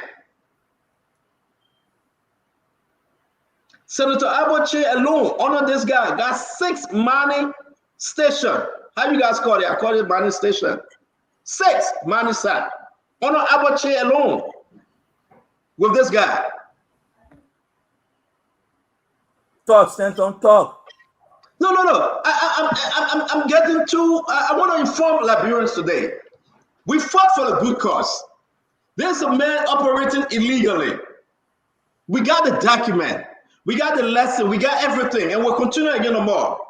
But if somebody called Jeremiah Kuhn, what the hell you even listen to the story? Yeah, I called Jeremiah Kuhn. Yeah, me. I called Jeremiah Kuhn.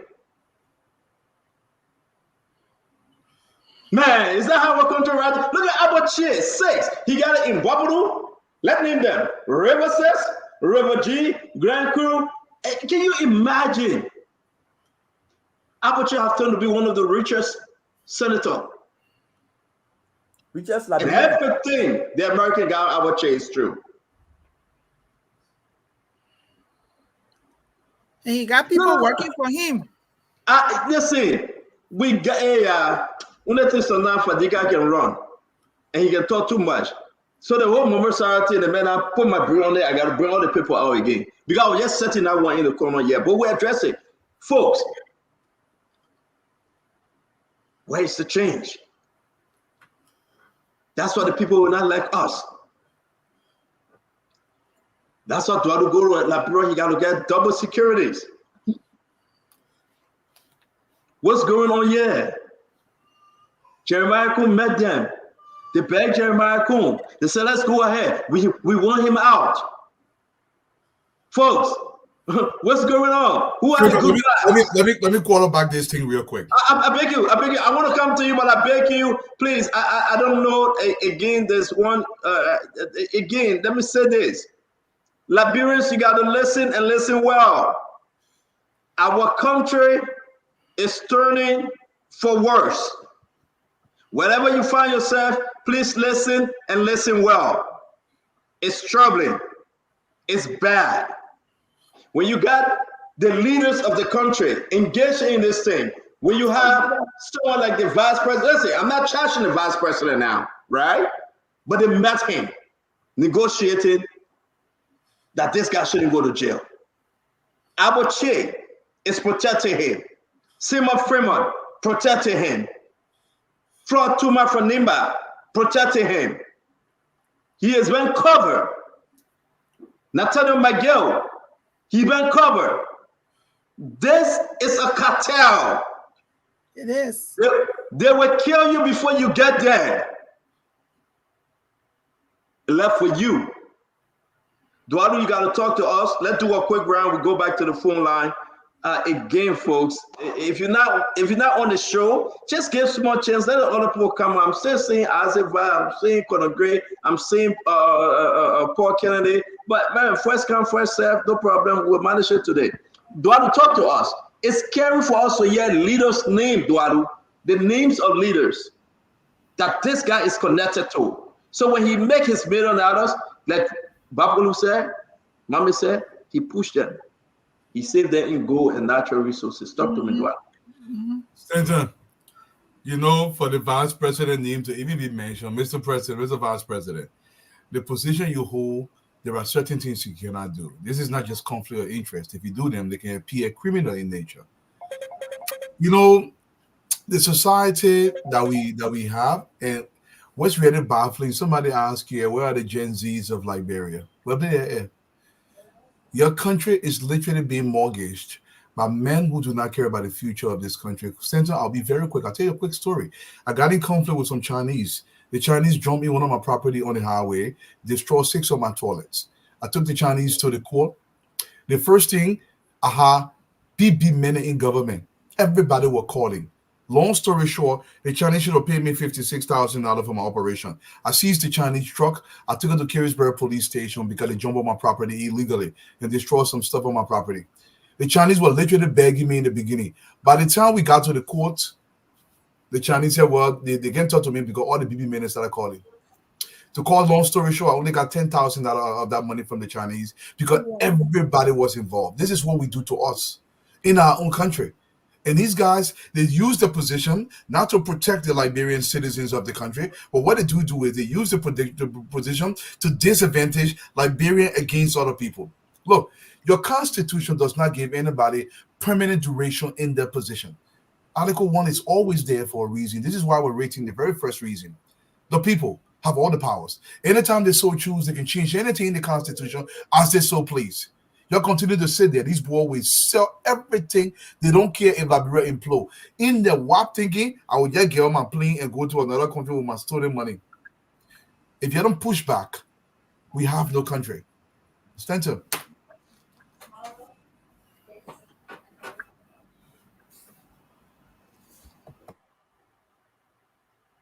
Welcome, Ansido. I think it was Mr. Jackson. Yeah, Uncle Sam. Yeah, my turn. Okay, so let me talk. When I finish talking, I'm gonna give other people a chance. Look, they think here, it's hard to talk. It's hard to talk, says Glendy, because it's like you come here to this country here, you see it with your naked eye. Government come, government go, and the same people remain entrenched in that position. You can't do nothing about it. They got so much power in here. Our lawyers,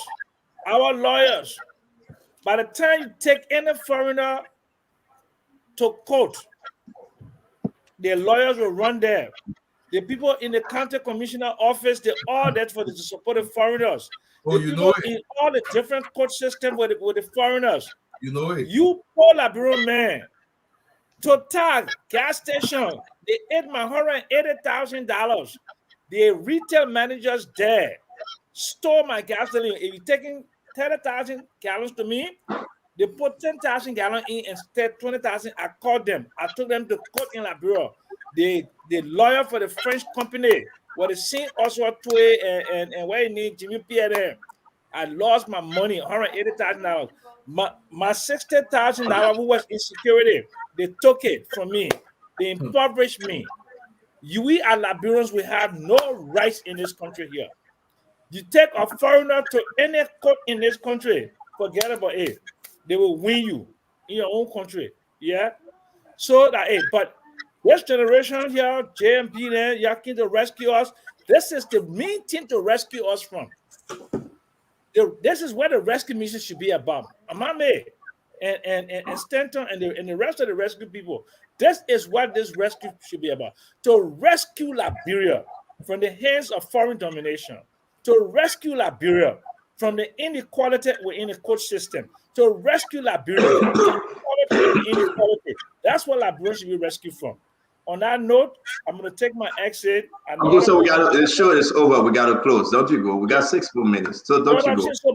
Oh, you want me to stay? I can stay. Yeah, let's stay. Let's stay. The show is already over. I'll stay. It's 11 o'clock in Liberia. Let's just close the show. I want to say again, folks, it's very important for everyone here to give the view. We have pictures. We have documents. I appreciate all those that continue to help inform our nation through the information you pass on to us. Once we verify this information, we are very clear. I'm hearing that Vice President Jeremiah Kun say he never met any one Chinese man. But again, he's our Vice President. We're giving the time for him to think and rethink and clear the air. Maybe he will go on the newspaper and say something. But what we have, we can stand by our sources. Now the Chinese people met Jeremiah Kun to plead for this guy. Let me say this. Spoon Talk is the people's network. The restaurant you go to, they inform us. The food you eat, they inform us. It's bad, my people. And we continue to inform our people. This Fan Gao, he been exploiting our nation for a very long time. He's the richest Chinese man ever laid in Liberia. We gave you a spreadsheet, all his connection, and all the people he's working with. You will see their name, and you will see exactly the companies they own. Who is Walter? Uncle Sam, you know him. I will call the first name. I want you to please call the last name, Uncle Sam. McCarthy, Walter McCarthy. Exactly. Who is Walter McCarthy? Why is he doing around President Bouaka? Walter McCarthy, man Ellen. Walter McCarthy, John Weir. Walter McCarthy today. Walter McCarthy relationship with our Che. And the deal between our current government and the bad people. Listen, these allegations are coming up. We will inform the nation. Who is Walter McCarthy? So let me just be very frank and honest. A very good friend of mine. He's done extremely well for himself in the mineral sector, but he's close to every government that comes. And right now, he's extremely close to the Bouaka administration. That's all I can say. Because I mean, I don't betray my friends. We have a friendship, and I'm not going to basically say things here. Why are you talking? They don't talk. I know, right? No, don't talk. Hold on a We second. know who Walter McCarthy is. You come in, listen to me now. Listen to me, my friend. If there's something specifically that you know that you want to bring out, I'm not going to back him. But for me to be the one to throw my friend under the bus, I'm loyal to a fault. I would never. Uncle Sam, forget it. I said, don't talk to us. That's my friend. That's my friend. Yeah, it's okay. I'm not saying he's not your friend. I just said I want to know. I would tell the people who Walter McCarthy is. But he's close to Joe Bouaka today. He's close to Joe Bouaka. He and Jojo, they're very close friends, and that's the truth. He was recently in Angola trying to structure a deal. Oh, you talking? I thought you said that your friend. You can talk. No, I'm saying is, if he did anything illegal or anything like that, I don't know about it, but I'm saying I can tell you that he's very close to the current administration. That's all I can say. But I know he's been there with every administration. He's been playing a pivotal role in the mining sector. You want to talk something, but you want to talk something. That's okay. I said don't go ahead. I talk as much as I can talk. So that's just the problem for me. Why is it that certain very small individuals will always be there, no matter what administration or what president comes in? From way where the top up, they will be there. Every president, they friend with them. What interest do they really have for which they always want to build these presidents?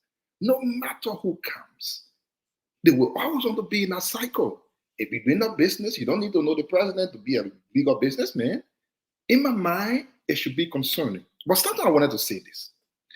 I think we can play politics every day, but when it comes to discussing those things that are very important to our country, we need to start being serious. Personal vendetta, some hate or personal envy towards individual should just live on the side a little bit.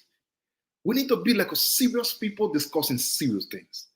When we come here to discuss how Chinese and other people are abusing our country due to the illegal things they're doing, and then we just want to make it about how the time President Wiaka, that he the one did it, the time Michael came, I thought it's just being childish. Because in my mind, if indeed you are a serious person and you know that President Weah and McGill brought in an illegal thing, President Barker had been president for 6 years. What are you waiting for to get out that illegal thing? So in my mind, we should be serious for a bit. Forget about the envy, the jealousy. I mean, honestly, we never spoke about President Weah. You don't make about President Weah. It's not about President Weah. It's what was happening. But Duado, let you be free to speak that, Duado. Thank you. So again, that envy, personal hate, vendetta, for whatever reason, let's get it out a little bit. Let's discuss President Weah, President Bakau, President Elio, whoever it is. Let's discuss the real issue for our country. The truth is, these Chinese folks abuse our country. Sometimes they do these things without government's involvement, sometimes with key figures' involvement. Let's discuss it and see how we can make sure Liberia becomes a better country. I'm not going to 2030, 2031, another government comes in, and I know that President Boakai brought Mr. X illegally to do something. It shouldn't take me a week to ensure that the illegal thing is corrected. But we can always make it just about, these people. Sometimes it becomes a little tiring, boring, that the only time we have short string to talk that we are that Mange, when you are there now you are there.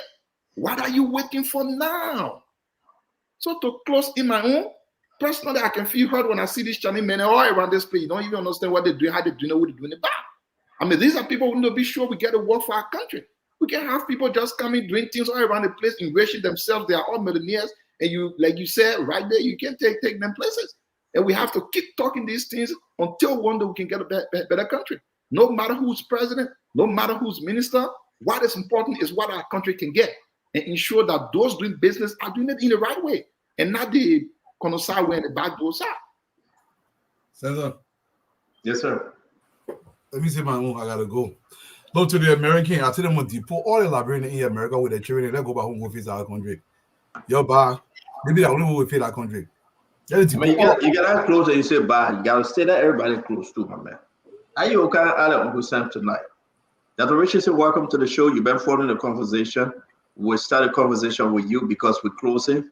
Folks, let me announce, we put this up today. We didn't even get to the audit, but I want to just say to you, please, if you're closing, remember the audit, okay? I know sometimes we hold on to a topic and we drag with it, but this auditing is big, all right? We got all the information for the audit for the EPS. Mommy, before Dr. Richardson come in, can you lay something up to let us know? We put it in the chat room, the audit, how scary it is. And we'll discuss it tomorrow. Money walk out of EPS account. 180 some more audits that was done. We get nearly all of the information on all of those audits. It will shake the nation. But here's the important thing. What will this government do? I spoke to someone today. They said, Stanton, we can do all the audit we want. If President Barker failed to implement and act upon those recommendations, our work is in vain. They say, I'm guarantee you, you expect them to bring Samuel Twe to arrest him and take him to court? As per the audit report, you know how many ministers and how many senators and how many representatives and how many former representatives and former senators will roll? Do you think they're going to do it? I say, yes, I believe in Joseph Yima Boakai, he would do it. And they say, well, I wish you guys good luck. That's what it said. Because senators, representative, Samuel Tua was paying them. He know the illegal money they receive. He know the D-hole, cover hole they pass through. So he says, Stanton, get yourself together. You know, it will not happen under this government. Because the people that you are advocating for, the people you brought to power, they were the most corrupt individuals sitting right there begging that there should be no audit. And if audit comes, there should be no arrest of former government official. I give it to you. While we do our closing, it's all yours. We'll start with Mohammed. Yeah, I will speak on the money issue before I go to the audit. That whole auditing big, but I beg you, let me say something here. What President Bouaka has done in 6 months, because the whole topic is, oh, we are gone, Bouaka the president, and let Bouaka take action. Just post that in the Stanton, you got a letter, because maybe your time. The Minister of Lands, Mines, and Energy, and that's why we tell our people all the time. When you elect people, whether representative, whether senator and president, yes, that's it. And you entrust them with power, every decision they take, it has long-lasting effect on you. To reverse those decisions, it's not just about somebody sitting out on Facebook and talking, say, oh, say you in power now, go take action. That's not how it works in government. When you're in government and you make reckless and irresponsible decisions that affect the country, it has long-lasting effect. You cannot just move ahead by the stroke of your mouth on social media. See the letter in 6 months at what Bouaka has done. That letter that Stanton put on a reads. The Minister of Lands, Mines, and Energy realized that there were illicit mining activities all across the country because they never had control over the mining license. The mining license was in the hands of the president and people around him. The first thing he did was he wrote the Justice Minister, asking the Justice Minister, said, under these circumstances, how can we revoke these licenses from the people when they were awarded by the president? Advise us on what to do. Most of the licenses had 2-3 years already on them. If you just go and revoke it from the people, they could sue you because they were awarded by a president, even though it was awarded for illegal purposes.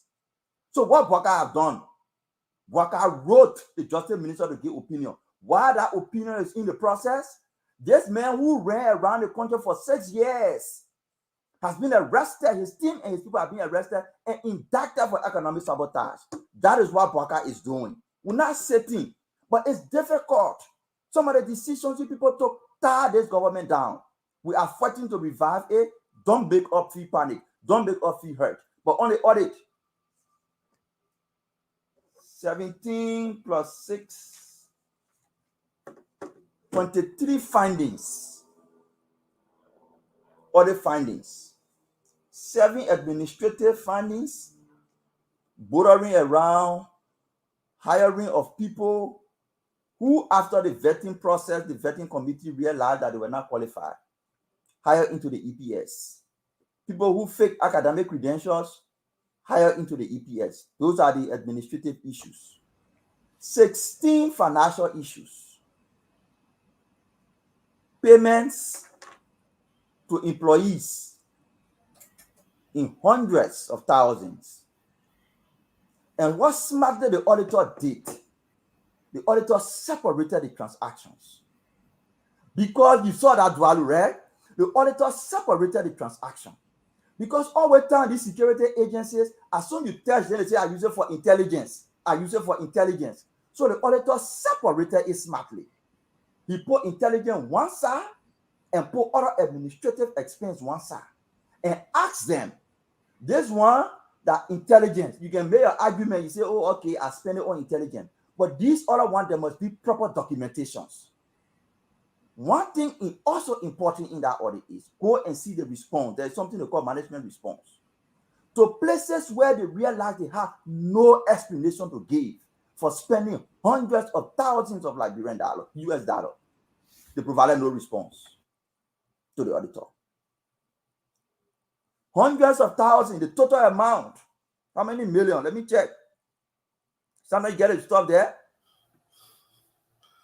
I think we'll dive into deeper tomorrow because we want to read the details of them, Mame, because it's a lot. Yeah, Mame, let's do what Dwaru is saying. Can you brush off it? We will show everything tomorrow because it's a lot, please. Yeah. hundreds of millions. Yeah. Fake procurement process. Every day. Paying money in the name of employees, no contractor, no delivery. And the only justification they had was to say it was for intelligence purposes, but the auditors separated intelligence from other operations that they could not account for. Correct. But tomorrow we'll go in details. Stanton, one thing I want us to tell our people, nobody should go and say if Waka doesn't audit, it's a waste of time. No, it's not a waste of time. I disagree. Check the consciousness building across the country because of the discussion on Spoon and other social networks. Our people, our eyes are opening to the reality. Amen. They are getting angrier. They are realizing that government from government is misleading them. Individuals who stole millions and carry t-shirts to them are not the right leaders. Gradually, they're getting to the point where they will start taking action against these people. So we shouldn't say if Bwaka doesn't penalize them, then it's a waste of time. No. Yes, we agree it will hurt people, but there is still a solution. The solution lies with the people. The people's eyes are opening. The people are getting enlightened. If they are not persecuted in the court of law, they'll be persecuted in the court of public opinion. Let's disseminate public opinion. Let's disseminate facts. Let's bring out the audits. Let's share it. Let's enlighten our people. They will take action on them. Thank you, brother. Mama, thank you very much. Let's go to Fadiga. My brother Fadiga, talk to us. Oh, well, Mama disappeared. Mama is right. Look, people keep asking what is the Boyka administration doing. A lot of things have been done. To undo what was done in the last 6 years, it would take us probably 6 years and beyond to actually undo. Because what we are noticing, what is some of the revelations that are coming up, they are just too disturbing. What the Lands and Mine Minister did, I thought was brilliant. So in 2018, when the WIA administration took power, they took, I think you just read the letter, they took the power of granting license from the Ministry of Lands and Mines and put it on the executive. So only the president, McGill, the president, and they'll click there, were issuing mining license since 2018 when they took power. Now the minister see, and we are tired in so many of these kind of deals. Now the minister wrote after the cabinet meeting on the 3rd, on April 4th, the minister wrote the justice minister asking, how can we fix this? Because these guys are going into contract, bogus contract with a lot of these companies. How can we reverse it? Because there are a lot of illegal money, illicit money going on around the country. They wrote a letter. Had they gone through to say we cancel this thing, the next thing was start hearing, oh, they wish on, they're going after these people. And I'm telling you, mommy, if we follow these companies, they have attachment with the past administration. Every mining company in the that was part of this, if we follow it to the letter, you'll find out that they have close attachment to the past administration. That is how those guys mortgage this company, this country. People, oh, they made like the country. The people came to loot. The people came to loot. It's just disturbing. What I think we need to do now is to let the Liberian people know so that we do not make this mistake again in the future. Because they want to come back. So we have to keep exposing these things. We have to keep telling the Liberian people what we are doing. And I think it is incumbent on this government to tell the people every step of the way so that it doesn't get watered down with politics. You've got the Isaac dude and then Uncle Sam, they want to, which one? But look at the things. What do you have to say about it? What do you even have to say about the removing of that, the granting of a license from Lands and Mines and putting it on the executive? What do you have to say? You guys said nothing. Unprecedented. 2024, the Liberian people are aware of it now. We didn't know about this before. What else we do not know about? What else? So many other things, but I think we are on track, Stanton. And as we go to our second and third year, a lot of things will come here, and I'm sure the Liberian people will be happy. I just want us to hold them accountable. Accountability is what we need, not just talking about a problem. And I look forward to that day. Thank you very much. So thank you, Fadiga. Uncle Sam, close now. No, okay, let me just give Fadiga a point of correction. The United Party government, the most corrupt government in the history of this country, 66 out of 68 concession agreements were deemed fraudulent.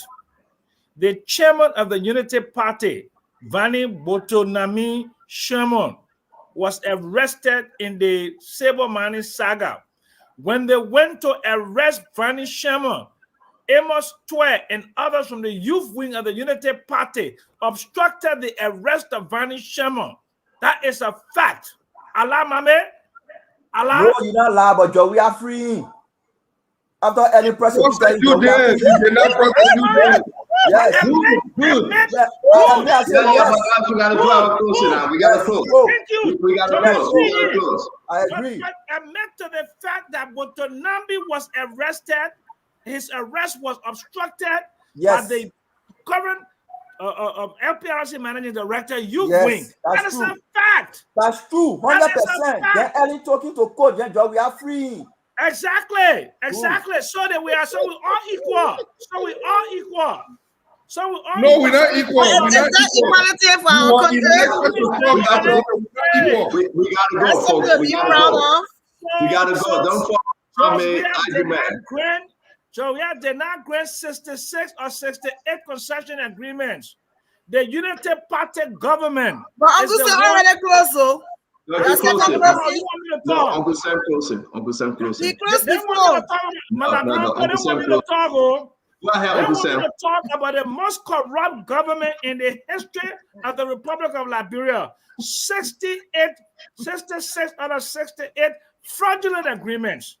This is the same government that granted a $2.5 billion concession to a fraudulent company called Elenito.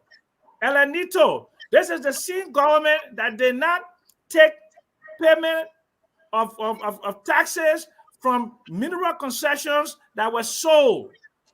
This is the ones that the Putuo and the oil blocks and all of these things. So when you want to talk about how corrupt Georgia was, let's look at the degree, the magnitude of the other corruption. You said $17 billion came to the economy, and Georgia did not bring in any investment. So if Georgia did not bring in investment, which investment are you talking about now when mining companies coming for them to go granting? So if no investor came, what investor came from that they gave concession to? They said no investor. You just stop looking at thing, man. Thank you. That's a rotten country. It needs to be fixed. But they put a coming. Their hands are contaminated, very contaminated. Thank you very much, folks. But thank you. I asked you to do your closing, and our sisters would take us home. So please, Isaac. Brother, His Excellency Dr. Fatika has so much concern with the executive taking away from lands and mans the issue of granting mining licenses. But Brother Fatika is so much okay with the executive of today taking away the issue of yellow machine and putting on the executive. Sometimes Fatika, I can only see your 2 ears if all two together or the two which one do you negotiation is their duty. Okay, so I beg you guys, let us do close, please. Are UP people who are UP? So it's okay now for executive to be in yellow machine thing, but before it ain't okay. You know, someone just told me, I went to check it out on Google, and I think it's true. Liberia gained independence on January 22, 2018. Someone just told me, and I think it's true. So all of the bad things that started happening in Liberia started from the day they gained independence. That was on January 22, 2018.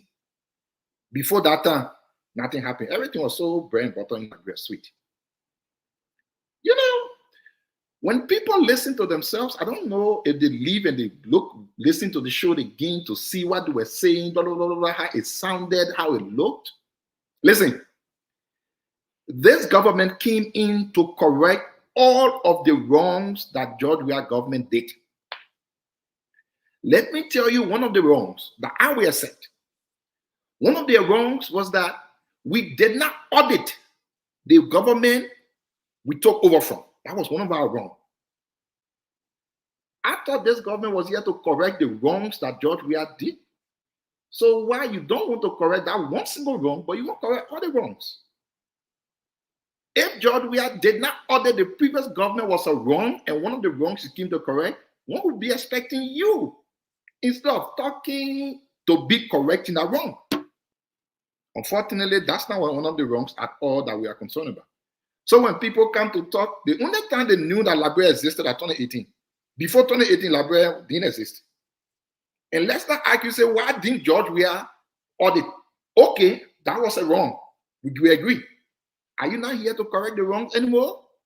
Why only you want to correct that one wrong, but you won't correct all of the wrongs? You know, when you're talking sometimes, let's think a little bit. You know, illegal or illicit money activities. I don't know how we are using the term or how we see it. Our disagreement with the process will not render it illegal. In my mind, doing what you should not be doing in the money sector, that is illegal. It's said because the Lands and Mines Authority awarded a certain money due to a company that I, as a don't like, and then I would think it is illegal though. So someone said, the thing you're doing in the country to correct, hey, know the thing where you can't to correct. Are you okay?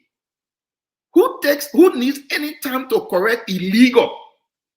How can Uncle Sen come and steal my money? Illegal. Then I say to correct the thing Uncle Sen do.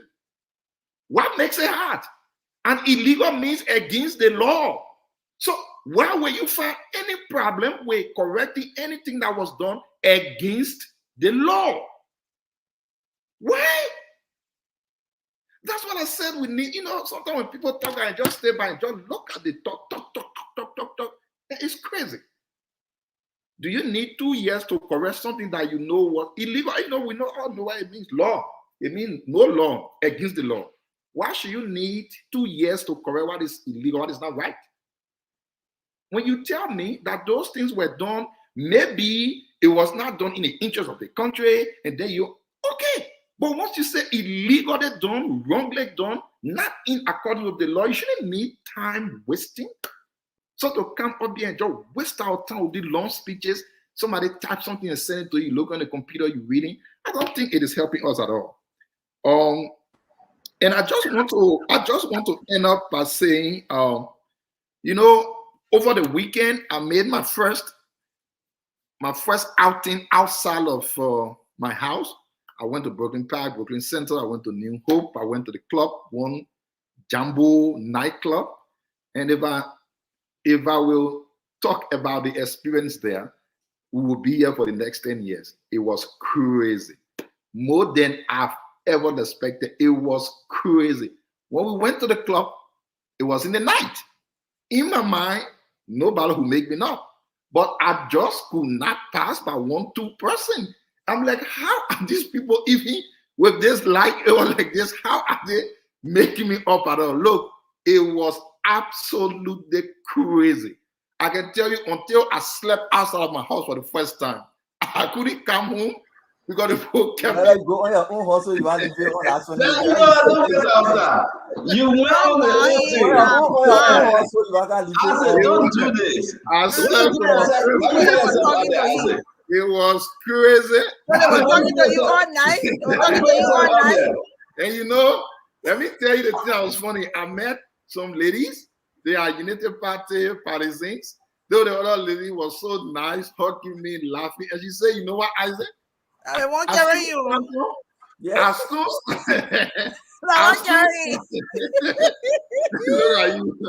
She said, as soon as Stanton called your name, I can just go to my phone and mute it because I don't hear that.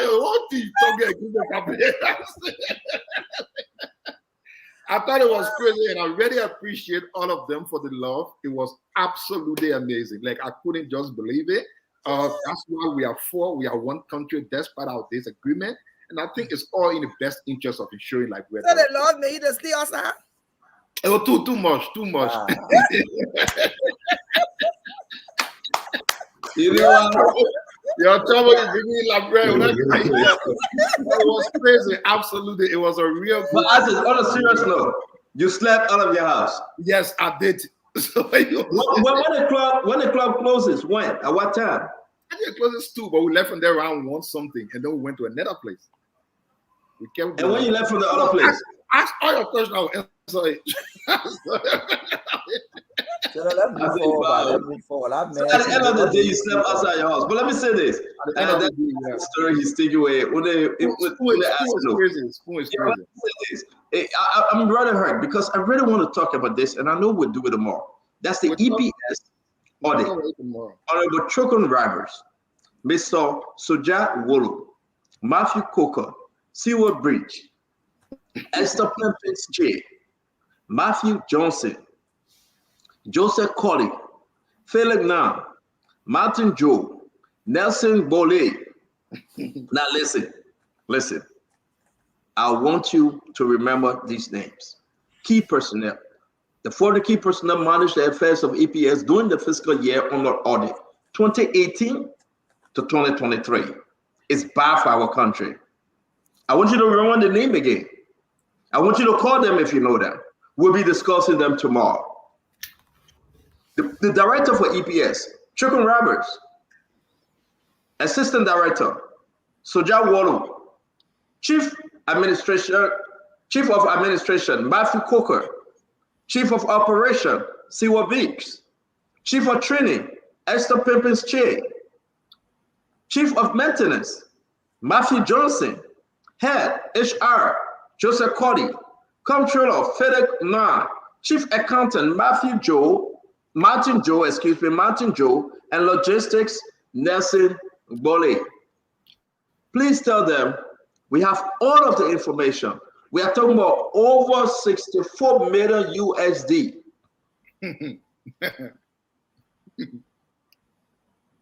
Where the money? What happened? We got all the documents. So moving forward, we'll be discussing audit, because we have all the documents. I want to know what Sam Gates is doing. What would be his recommendation? The place is bad, it's rotten. People on payroll, they are dead by the name on payroll. Who are eating the money? People on payroll, they are retired. They're getting money from Social Security by the name on payroll. Folks on payroll. Let me just tell you one thing about the payroll thing. Why are you talking about payroll? It says 126,000 deducted from the salary of people who they suspended or did not come to work or who died. 126,000, but the money was never remitted to government. So I want to discuss this. I really want to, but we'll do it tomorrow. We promise you we'll do it tomorrow. And let me say this to you folks. Okay, tomorrow will be here. I got no friend. I will talk to you today. I will lecture you, but you temple my Liberian people, I will call your name. So people know that me and I will do my closing real quick. It was a beautiful show. To all the 43,000 people that step following us, 43,000, we say thank you. Just on Spoon alone, not on YouTube. YouTube got another 17,000 that watched the show already. Not on Fabric, not on Super. So people that are coming from work that will go back and watch the show, we say thank you. We appreciate you right now for the 3,000, over 3,000 comments. We say thank you. Again, this is your show. We dig deeper to bring you information. You are talking about Ambassador Conte. Let me say to you, Ambassador Conte will come on this show and he will talk for himself. What did he do? I invited Ambassador Conte. I spoke to him. While we were on the show, I spoke to the ambassador. I told him it would be in your best interest to come and explain to the Liberian people your position in that case, because Glennie is concerned, Dr. Richardson is concerned, everybody concerned. So I said, you need to come. We need to ask you questions, but you need to be open and let the Liberian people know what did you do. Emmanuel Nukwe, $11.6 million. Senator Nukwe will come and speak. He will come on the show and speak. I love the person that will take courage and say, I heard Spoon Network saying this about me. I'm going to go on Spoon Network and answer that question. We're not enemy. We say it, we get a document to prove it, and just come and clarify. We just want the best for Liberia. To the outsourcing of the job, I totally disagree. I believe Liberians should get the best. If they don't know the book, they are not trained, we should train them. We should send them to school. That's what I do believe. Tomorrow we'll be also discussing the alteration of the budget. The people temper with the budget. Budget line 5 and budget line 12. Let me say this to all Liberians. Whether it was done in the executive or the lawmakers did it, we'll discuss it. The budget went over millions of dollars, almost $40 million. Where it came from? Who twisted it? Who put in their own kugu jumuku? It left the House of Legislature. No, it left the House of it left them. It went back to the executive. Coming back again, Uncle Sam, different thing were added. But a United Party started here with Maurice Tuma. The thing that was signed. Allah, mame. No. Wait. No. But I said, Tuma, when we are in. Yeah, but I am. So all equal. Uncle Sam, but let's do this. Uncle Sam, let's do this. The people got to go home. Yes, the fact. The budget that was signed by the senator, that was signed by Fonati Kofa, and the House of Representatives, the budget, that one that was signed, when it went back to the executive, it came back with Kuku Jumaku. Before the printer in the handbill. They never change things. Don't be talking like that. Amen. Folks, we will discuss the budget tomorrow. And I heard that some senators will be having press conference on this. What Fonati Kofa know about this? People are pointing fingers at Fonati Kofa. The representatives are blaming Fonati Kofa. I'm not blaming Fonati Kofa. No, I'm not. But what actually Fonati Kofa know? May God bless you. A beautiful day. 7:31 in the country. A wonderful day, and our sister will take us home. Glenn, JJ, 2024, Olive Man will take us home. When you going to Paris, you get? When you going to Paris? The game is August 7, August 8 and 9. Okay. So go that's ahead. when Liberia will be running. I will give you my donation. I'll give you my small donation in the background. Uncle Sam, you too relaxed in your house. One question you want to ask me, closing. Center, what your question? No, I don't have a question. I just want you to close. Well, I'll be going, yes. No. I didn't ask you any question. Uncle Sam just interrupted. I want you to close. All righty. Great show. Mama, was that a lie? What do you want Uncle Sam said? No, that lie. That I said to my you should be teaching all the things in the sun and when you draw, we are when for me counted to go. But I ain't there now. I'm close. Yeah. That loud. Well, Glendy. That loud. Even the thing you were talking, say, United Party people went to protest. They went to protest for Vanessa and Ellis Taylor, Ellie Port and Import. While the case was going on the eve of the election for the Dillon election, so we are free then because the election was coming, so no attention will be on the case. So that's not loud. That's my closing. The president has a right for clemency. The president has a right for clemency. Dr. Richardson, please.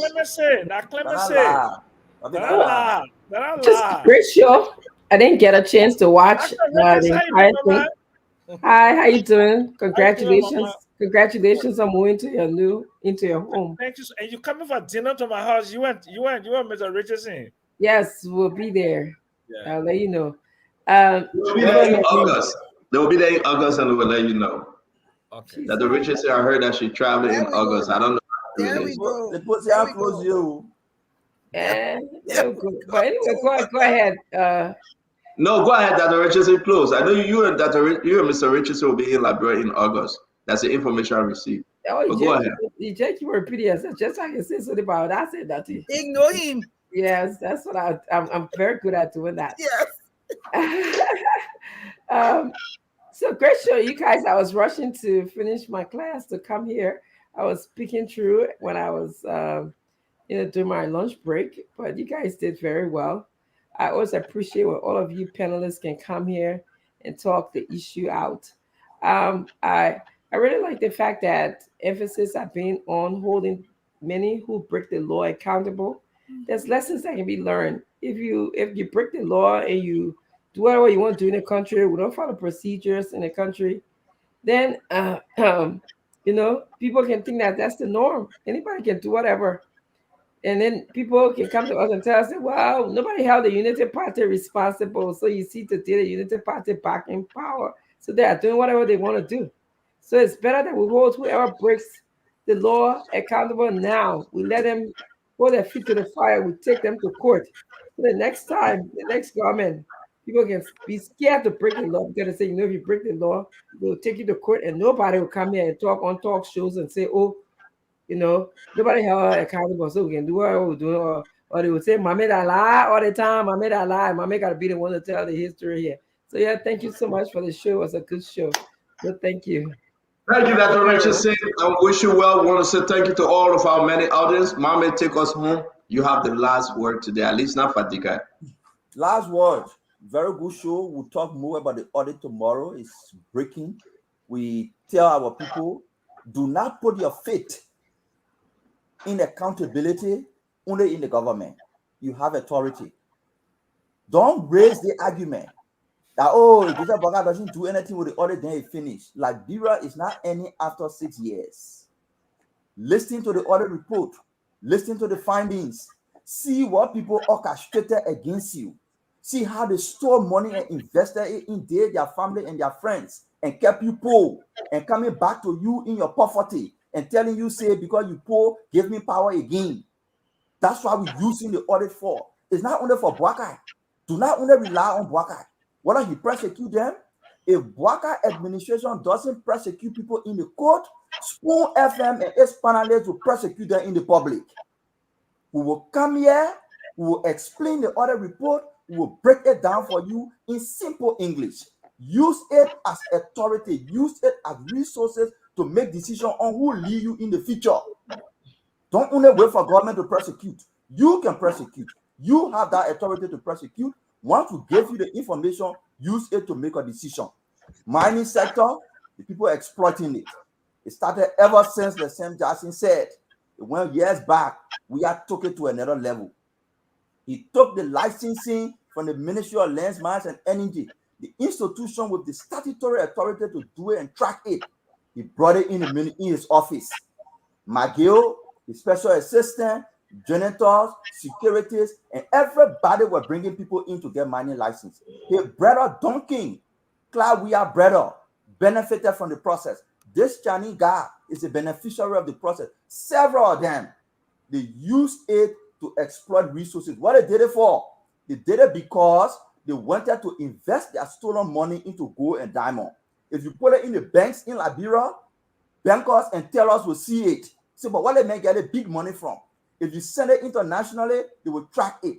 So they intentionally cooperated and used the mining sector to put their wealth into gold and diamond. Today, you go into their houses, they got gold and diamond stored there. That's how they are storing their wealth. Those are the people who want to come back to power. What we're telling you is get prepared. Don't rely on Boakai. Don't rely on we are. Make decisions that can transform your life going forward. Again, I want to say thank you to everybody. A beautiful show. Thanks for joining Spoon Network. We will see you tomorrow. Again, we will see you tomorrow. We will come and discuss the national issue of the country. Above all else, Liberia first.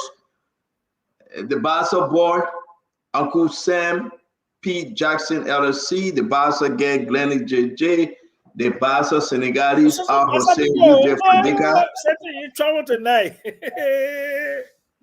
At least I can take you and Glenny, but Fadika I can take him. So I ain't get time to all the Bassa devil and ain't get time on the oral. All the Bassa era. The Bassa era. What my mom will build us, she built us in Bassa era get time. Oh, okay. But again, my man Fadika, you gonna visit Uncle Sam? You gonna see a new spot? I invited the man for lunch. Didn't show up. Uncle Sam, who cooking? Who cooking? Who cooking? Yeah. I have a Bassa chef. Okay. Yeah. Okay. I saw you in the store the last time. You were pressing stuff. You're looking at dishes and other stuff. Yeah. There's a place, man, and they call it M2 Umba 11. These butchers. Don't get no free promotion, man. They gotta pay. Uncle said. Yeah, my man. I mean, let's have your sister, man, Massa, man. When you that Liberian store. That Liberian store. Nice. Yeah, it's at a Walmart. It's a department store. But tell her that we'll help her. We'll show up place. Where is it located? They all echo. Uncle Sam, call her. Call her. Let's see if she up. Let's see if she up. I won't call her tonight. I beg you. I got her husband number, but I forgot his name. But tomorrow I'll call them. Okay. But listen, you know, the old Echo Bank building, what Chessman Hadden Bank, then Meridian Bank, and then Echo Bank, right in the corner of Ashland Rana Street. 3-4 story, man. I said, it's just a Walmart, man. Different, nice thing. Nice, very nice. Cheap, reasonable. I'm not making progress. And they came to enjoy that time, by the way. They've been there for 2 years. Is it reasonable, dude? Yeah, very reasonable. Very reasonable. Yeah. I bought clocks there. I bought, all the things, bathroom fixtures, all that stuff that made like the thing for the bathroom, the curtain rods and the curtains and everything, man. Nice. Everything, very, very nice. And it's Liberian own, right? Liberian, yeah, he's a Lebanese guy, but my Liberian woman, I think they got 2 or 3 children, children there. Oh wow, and that's good. And his father was born in Liberia. Used to be down Waterside. Yeah. But like I was saying, I think we got to promote her. We got to promote her. But I will get her number tomorrow, and then we'll call her when the show first. I'm pretty sure sleeping now. We'll call her and let her talk to the. But it is very nice. It's a Walmart. Very, very nice. Beautiful. I gotta run tomorrow. You gotta run? I'll call you afterwards. Okay. Thank you. Y'all have a good night. I love you guys. Nelson, take care, guys. Thank you. Nelson, you want to come on? Yeah. Nelson, are you and me? Yeah. Everybody going. But I see former Minister Doe is staying in the background though. Is he coming on? I don't think so. His camera is off and he's muted as well. Yeah, maybe he's going to another party. He's going to sleep to another party again, Whenever they go to a party, they sleep there. But Nelson, how you doing? Yes, sir. I'm doing we got well. We got 11 more days to 26 though. Yeah, 11 more days. When your Christmas is sweet, you will know from the Eve.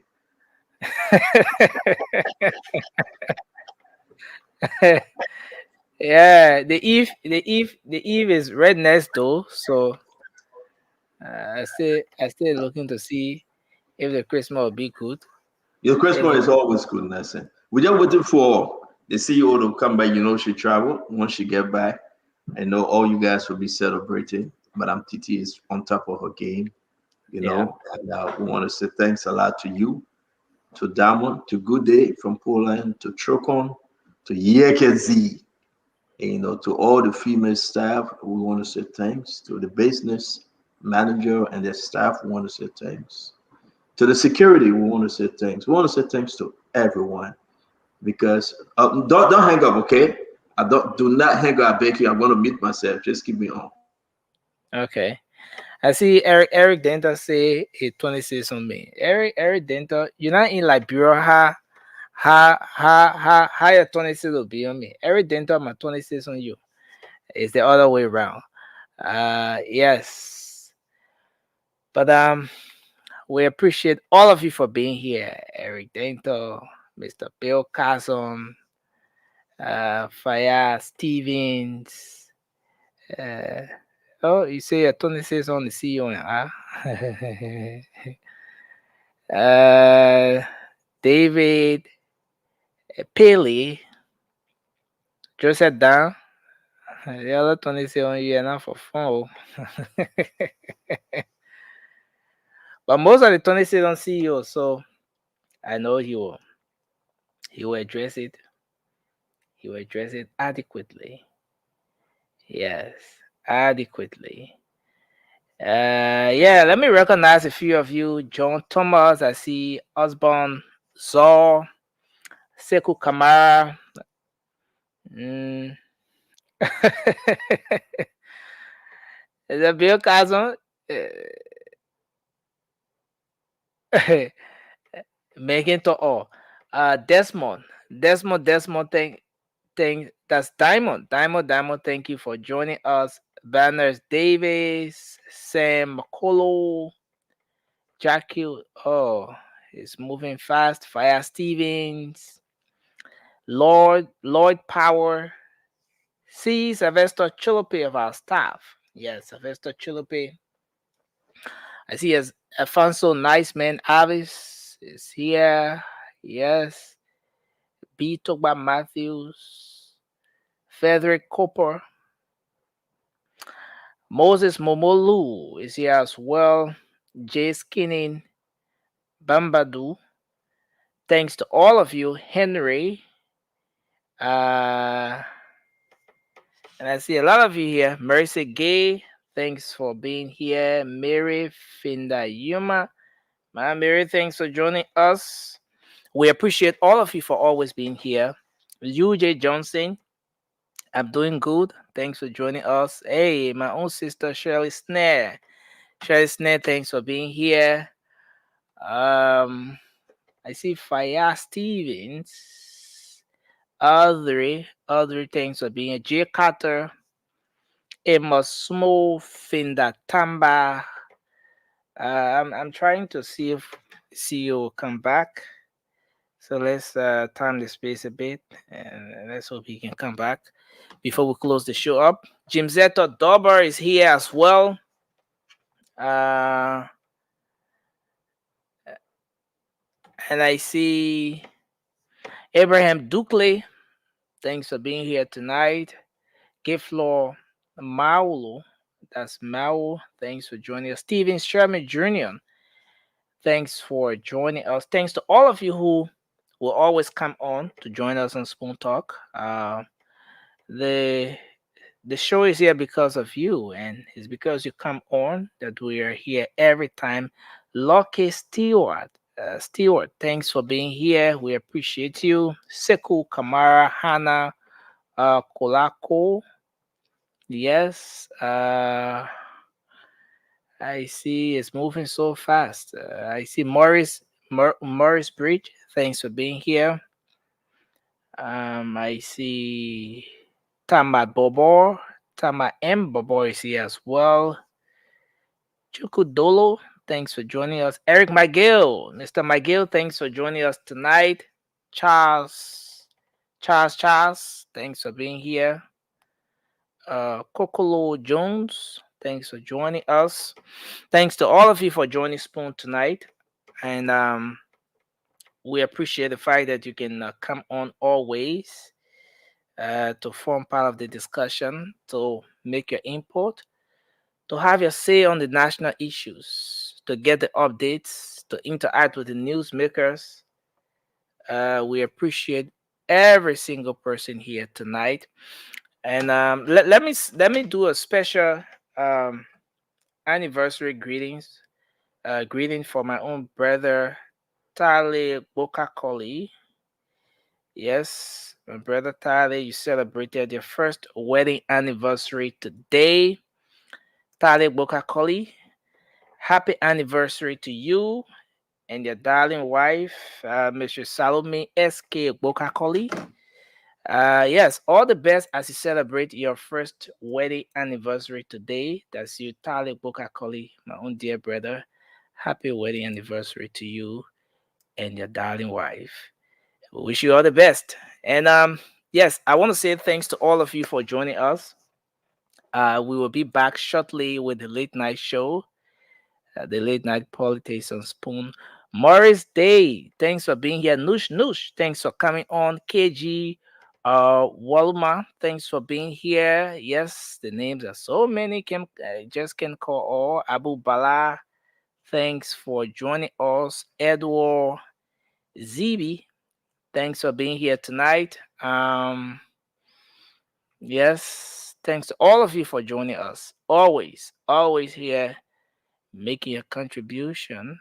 Ruth Koba, Yes, one of our ardent followers, Ruth Goba. Now me Keba, he say, "Yeah, Tony say on me a damo. I beg you, yeah." Now me, thank you for joining us. We appreciate you, ma'am. Thanks for joining us. Yes, Sekou Kamara. Thanks to everyone for being here tonight. I'm not sure if the CEO is going to come back. Let me do this.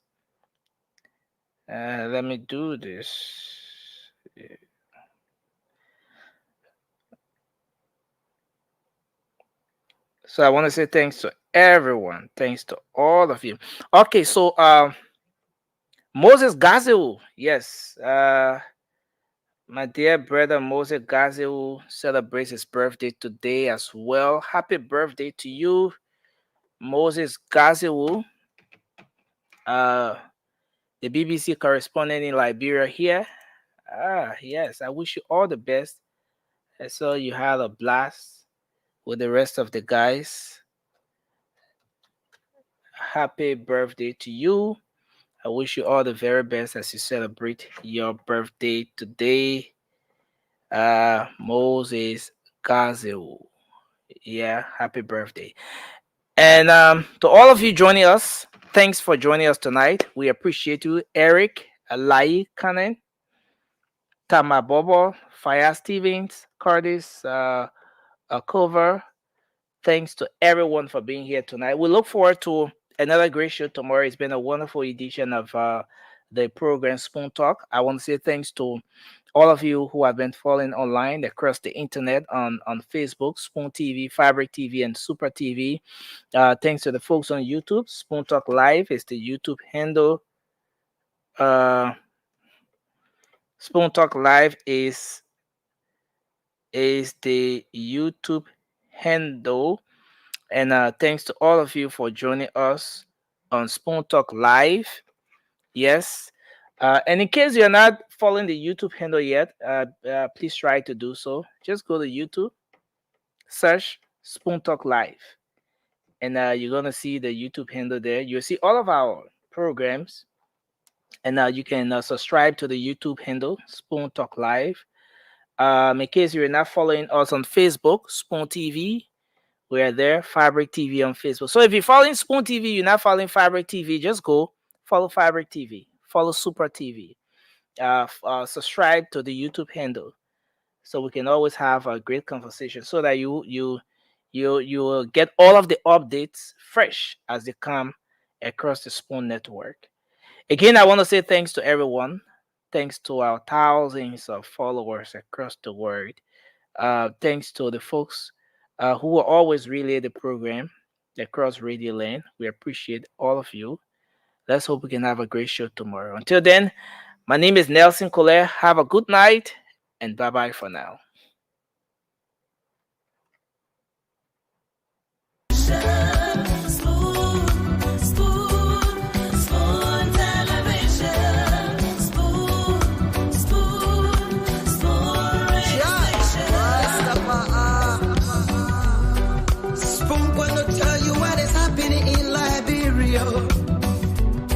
Spoon gonna tell you what is happening in Monrovia. Spoon gonna tell you what is happening in Africa. Just to spoon you will know. If the children crying for starvation, just to spoon. You want to get a news update, brother, to spoon. You want to know what is happening in Monrovia, to spoon. Politicians want to make their decision, just to spoon.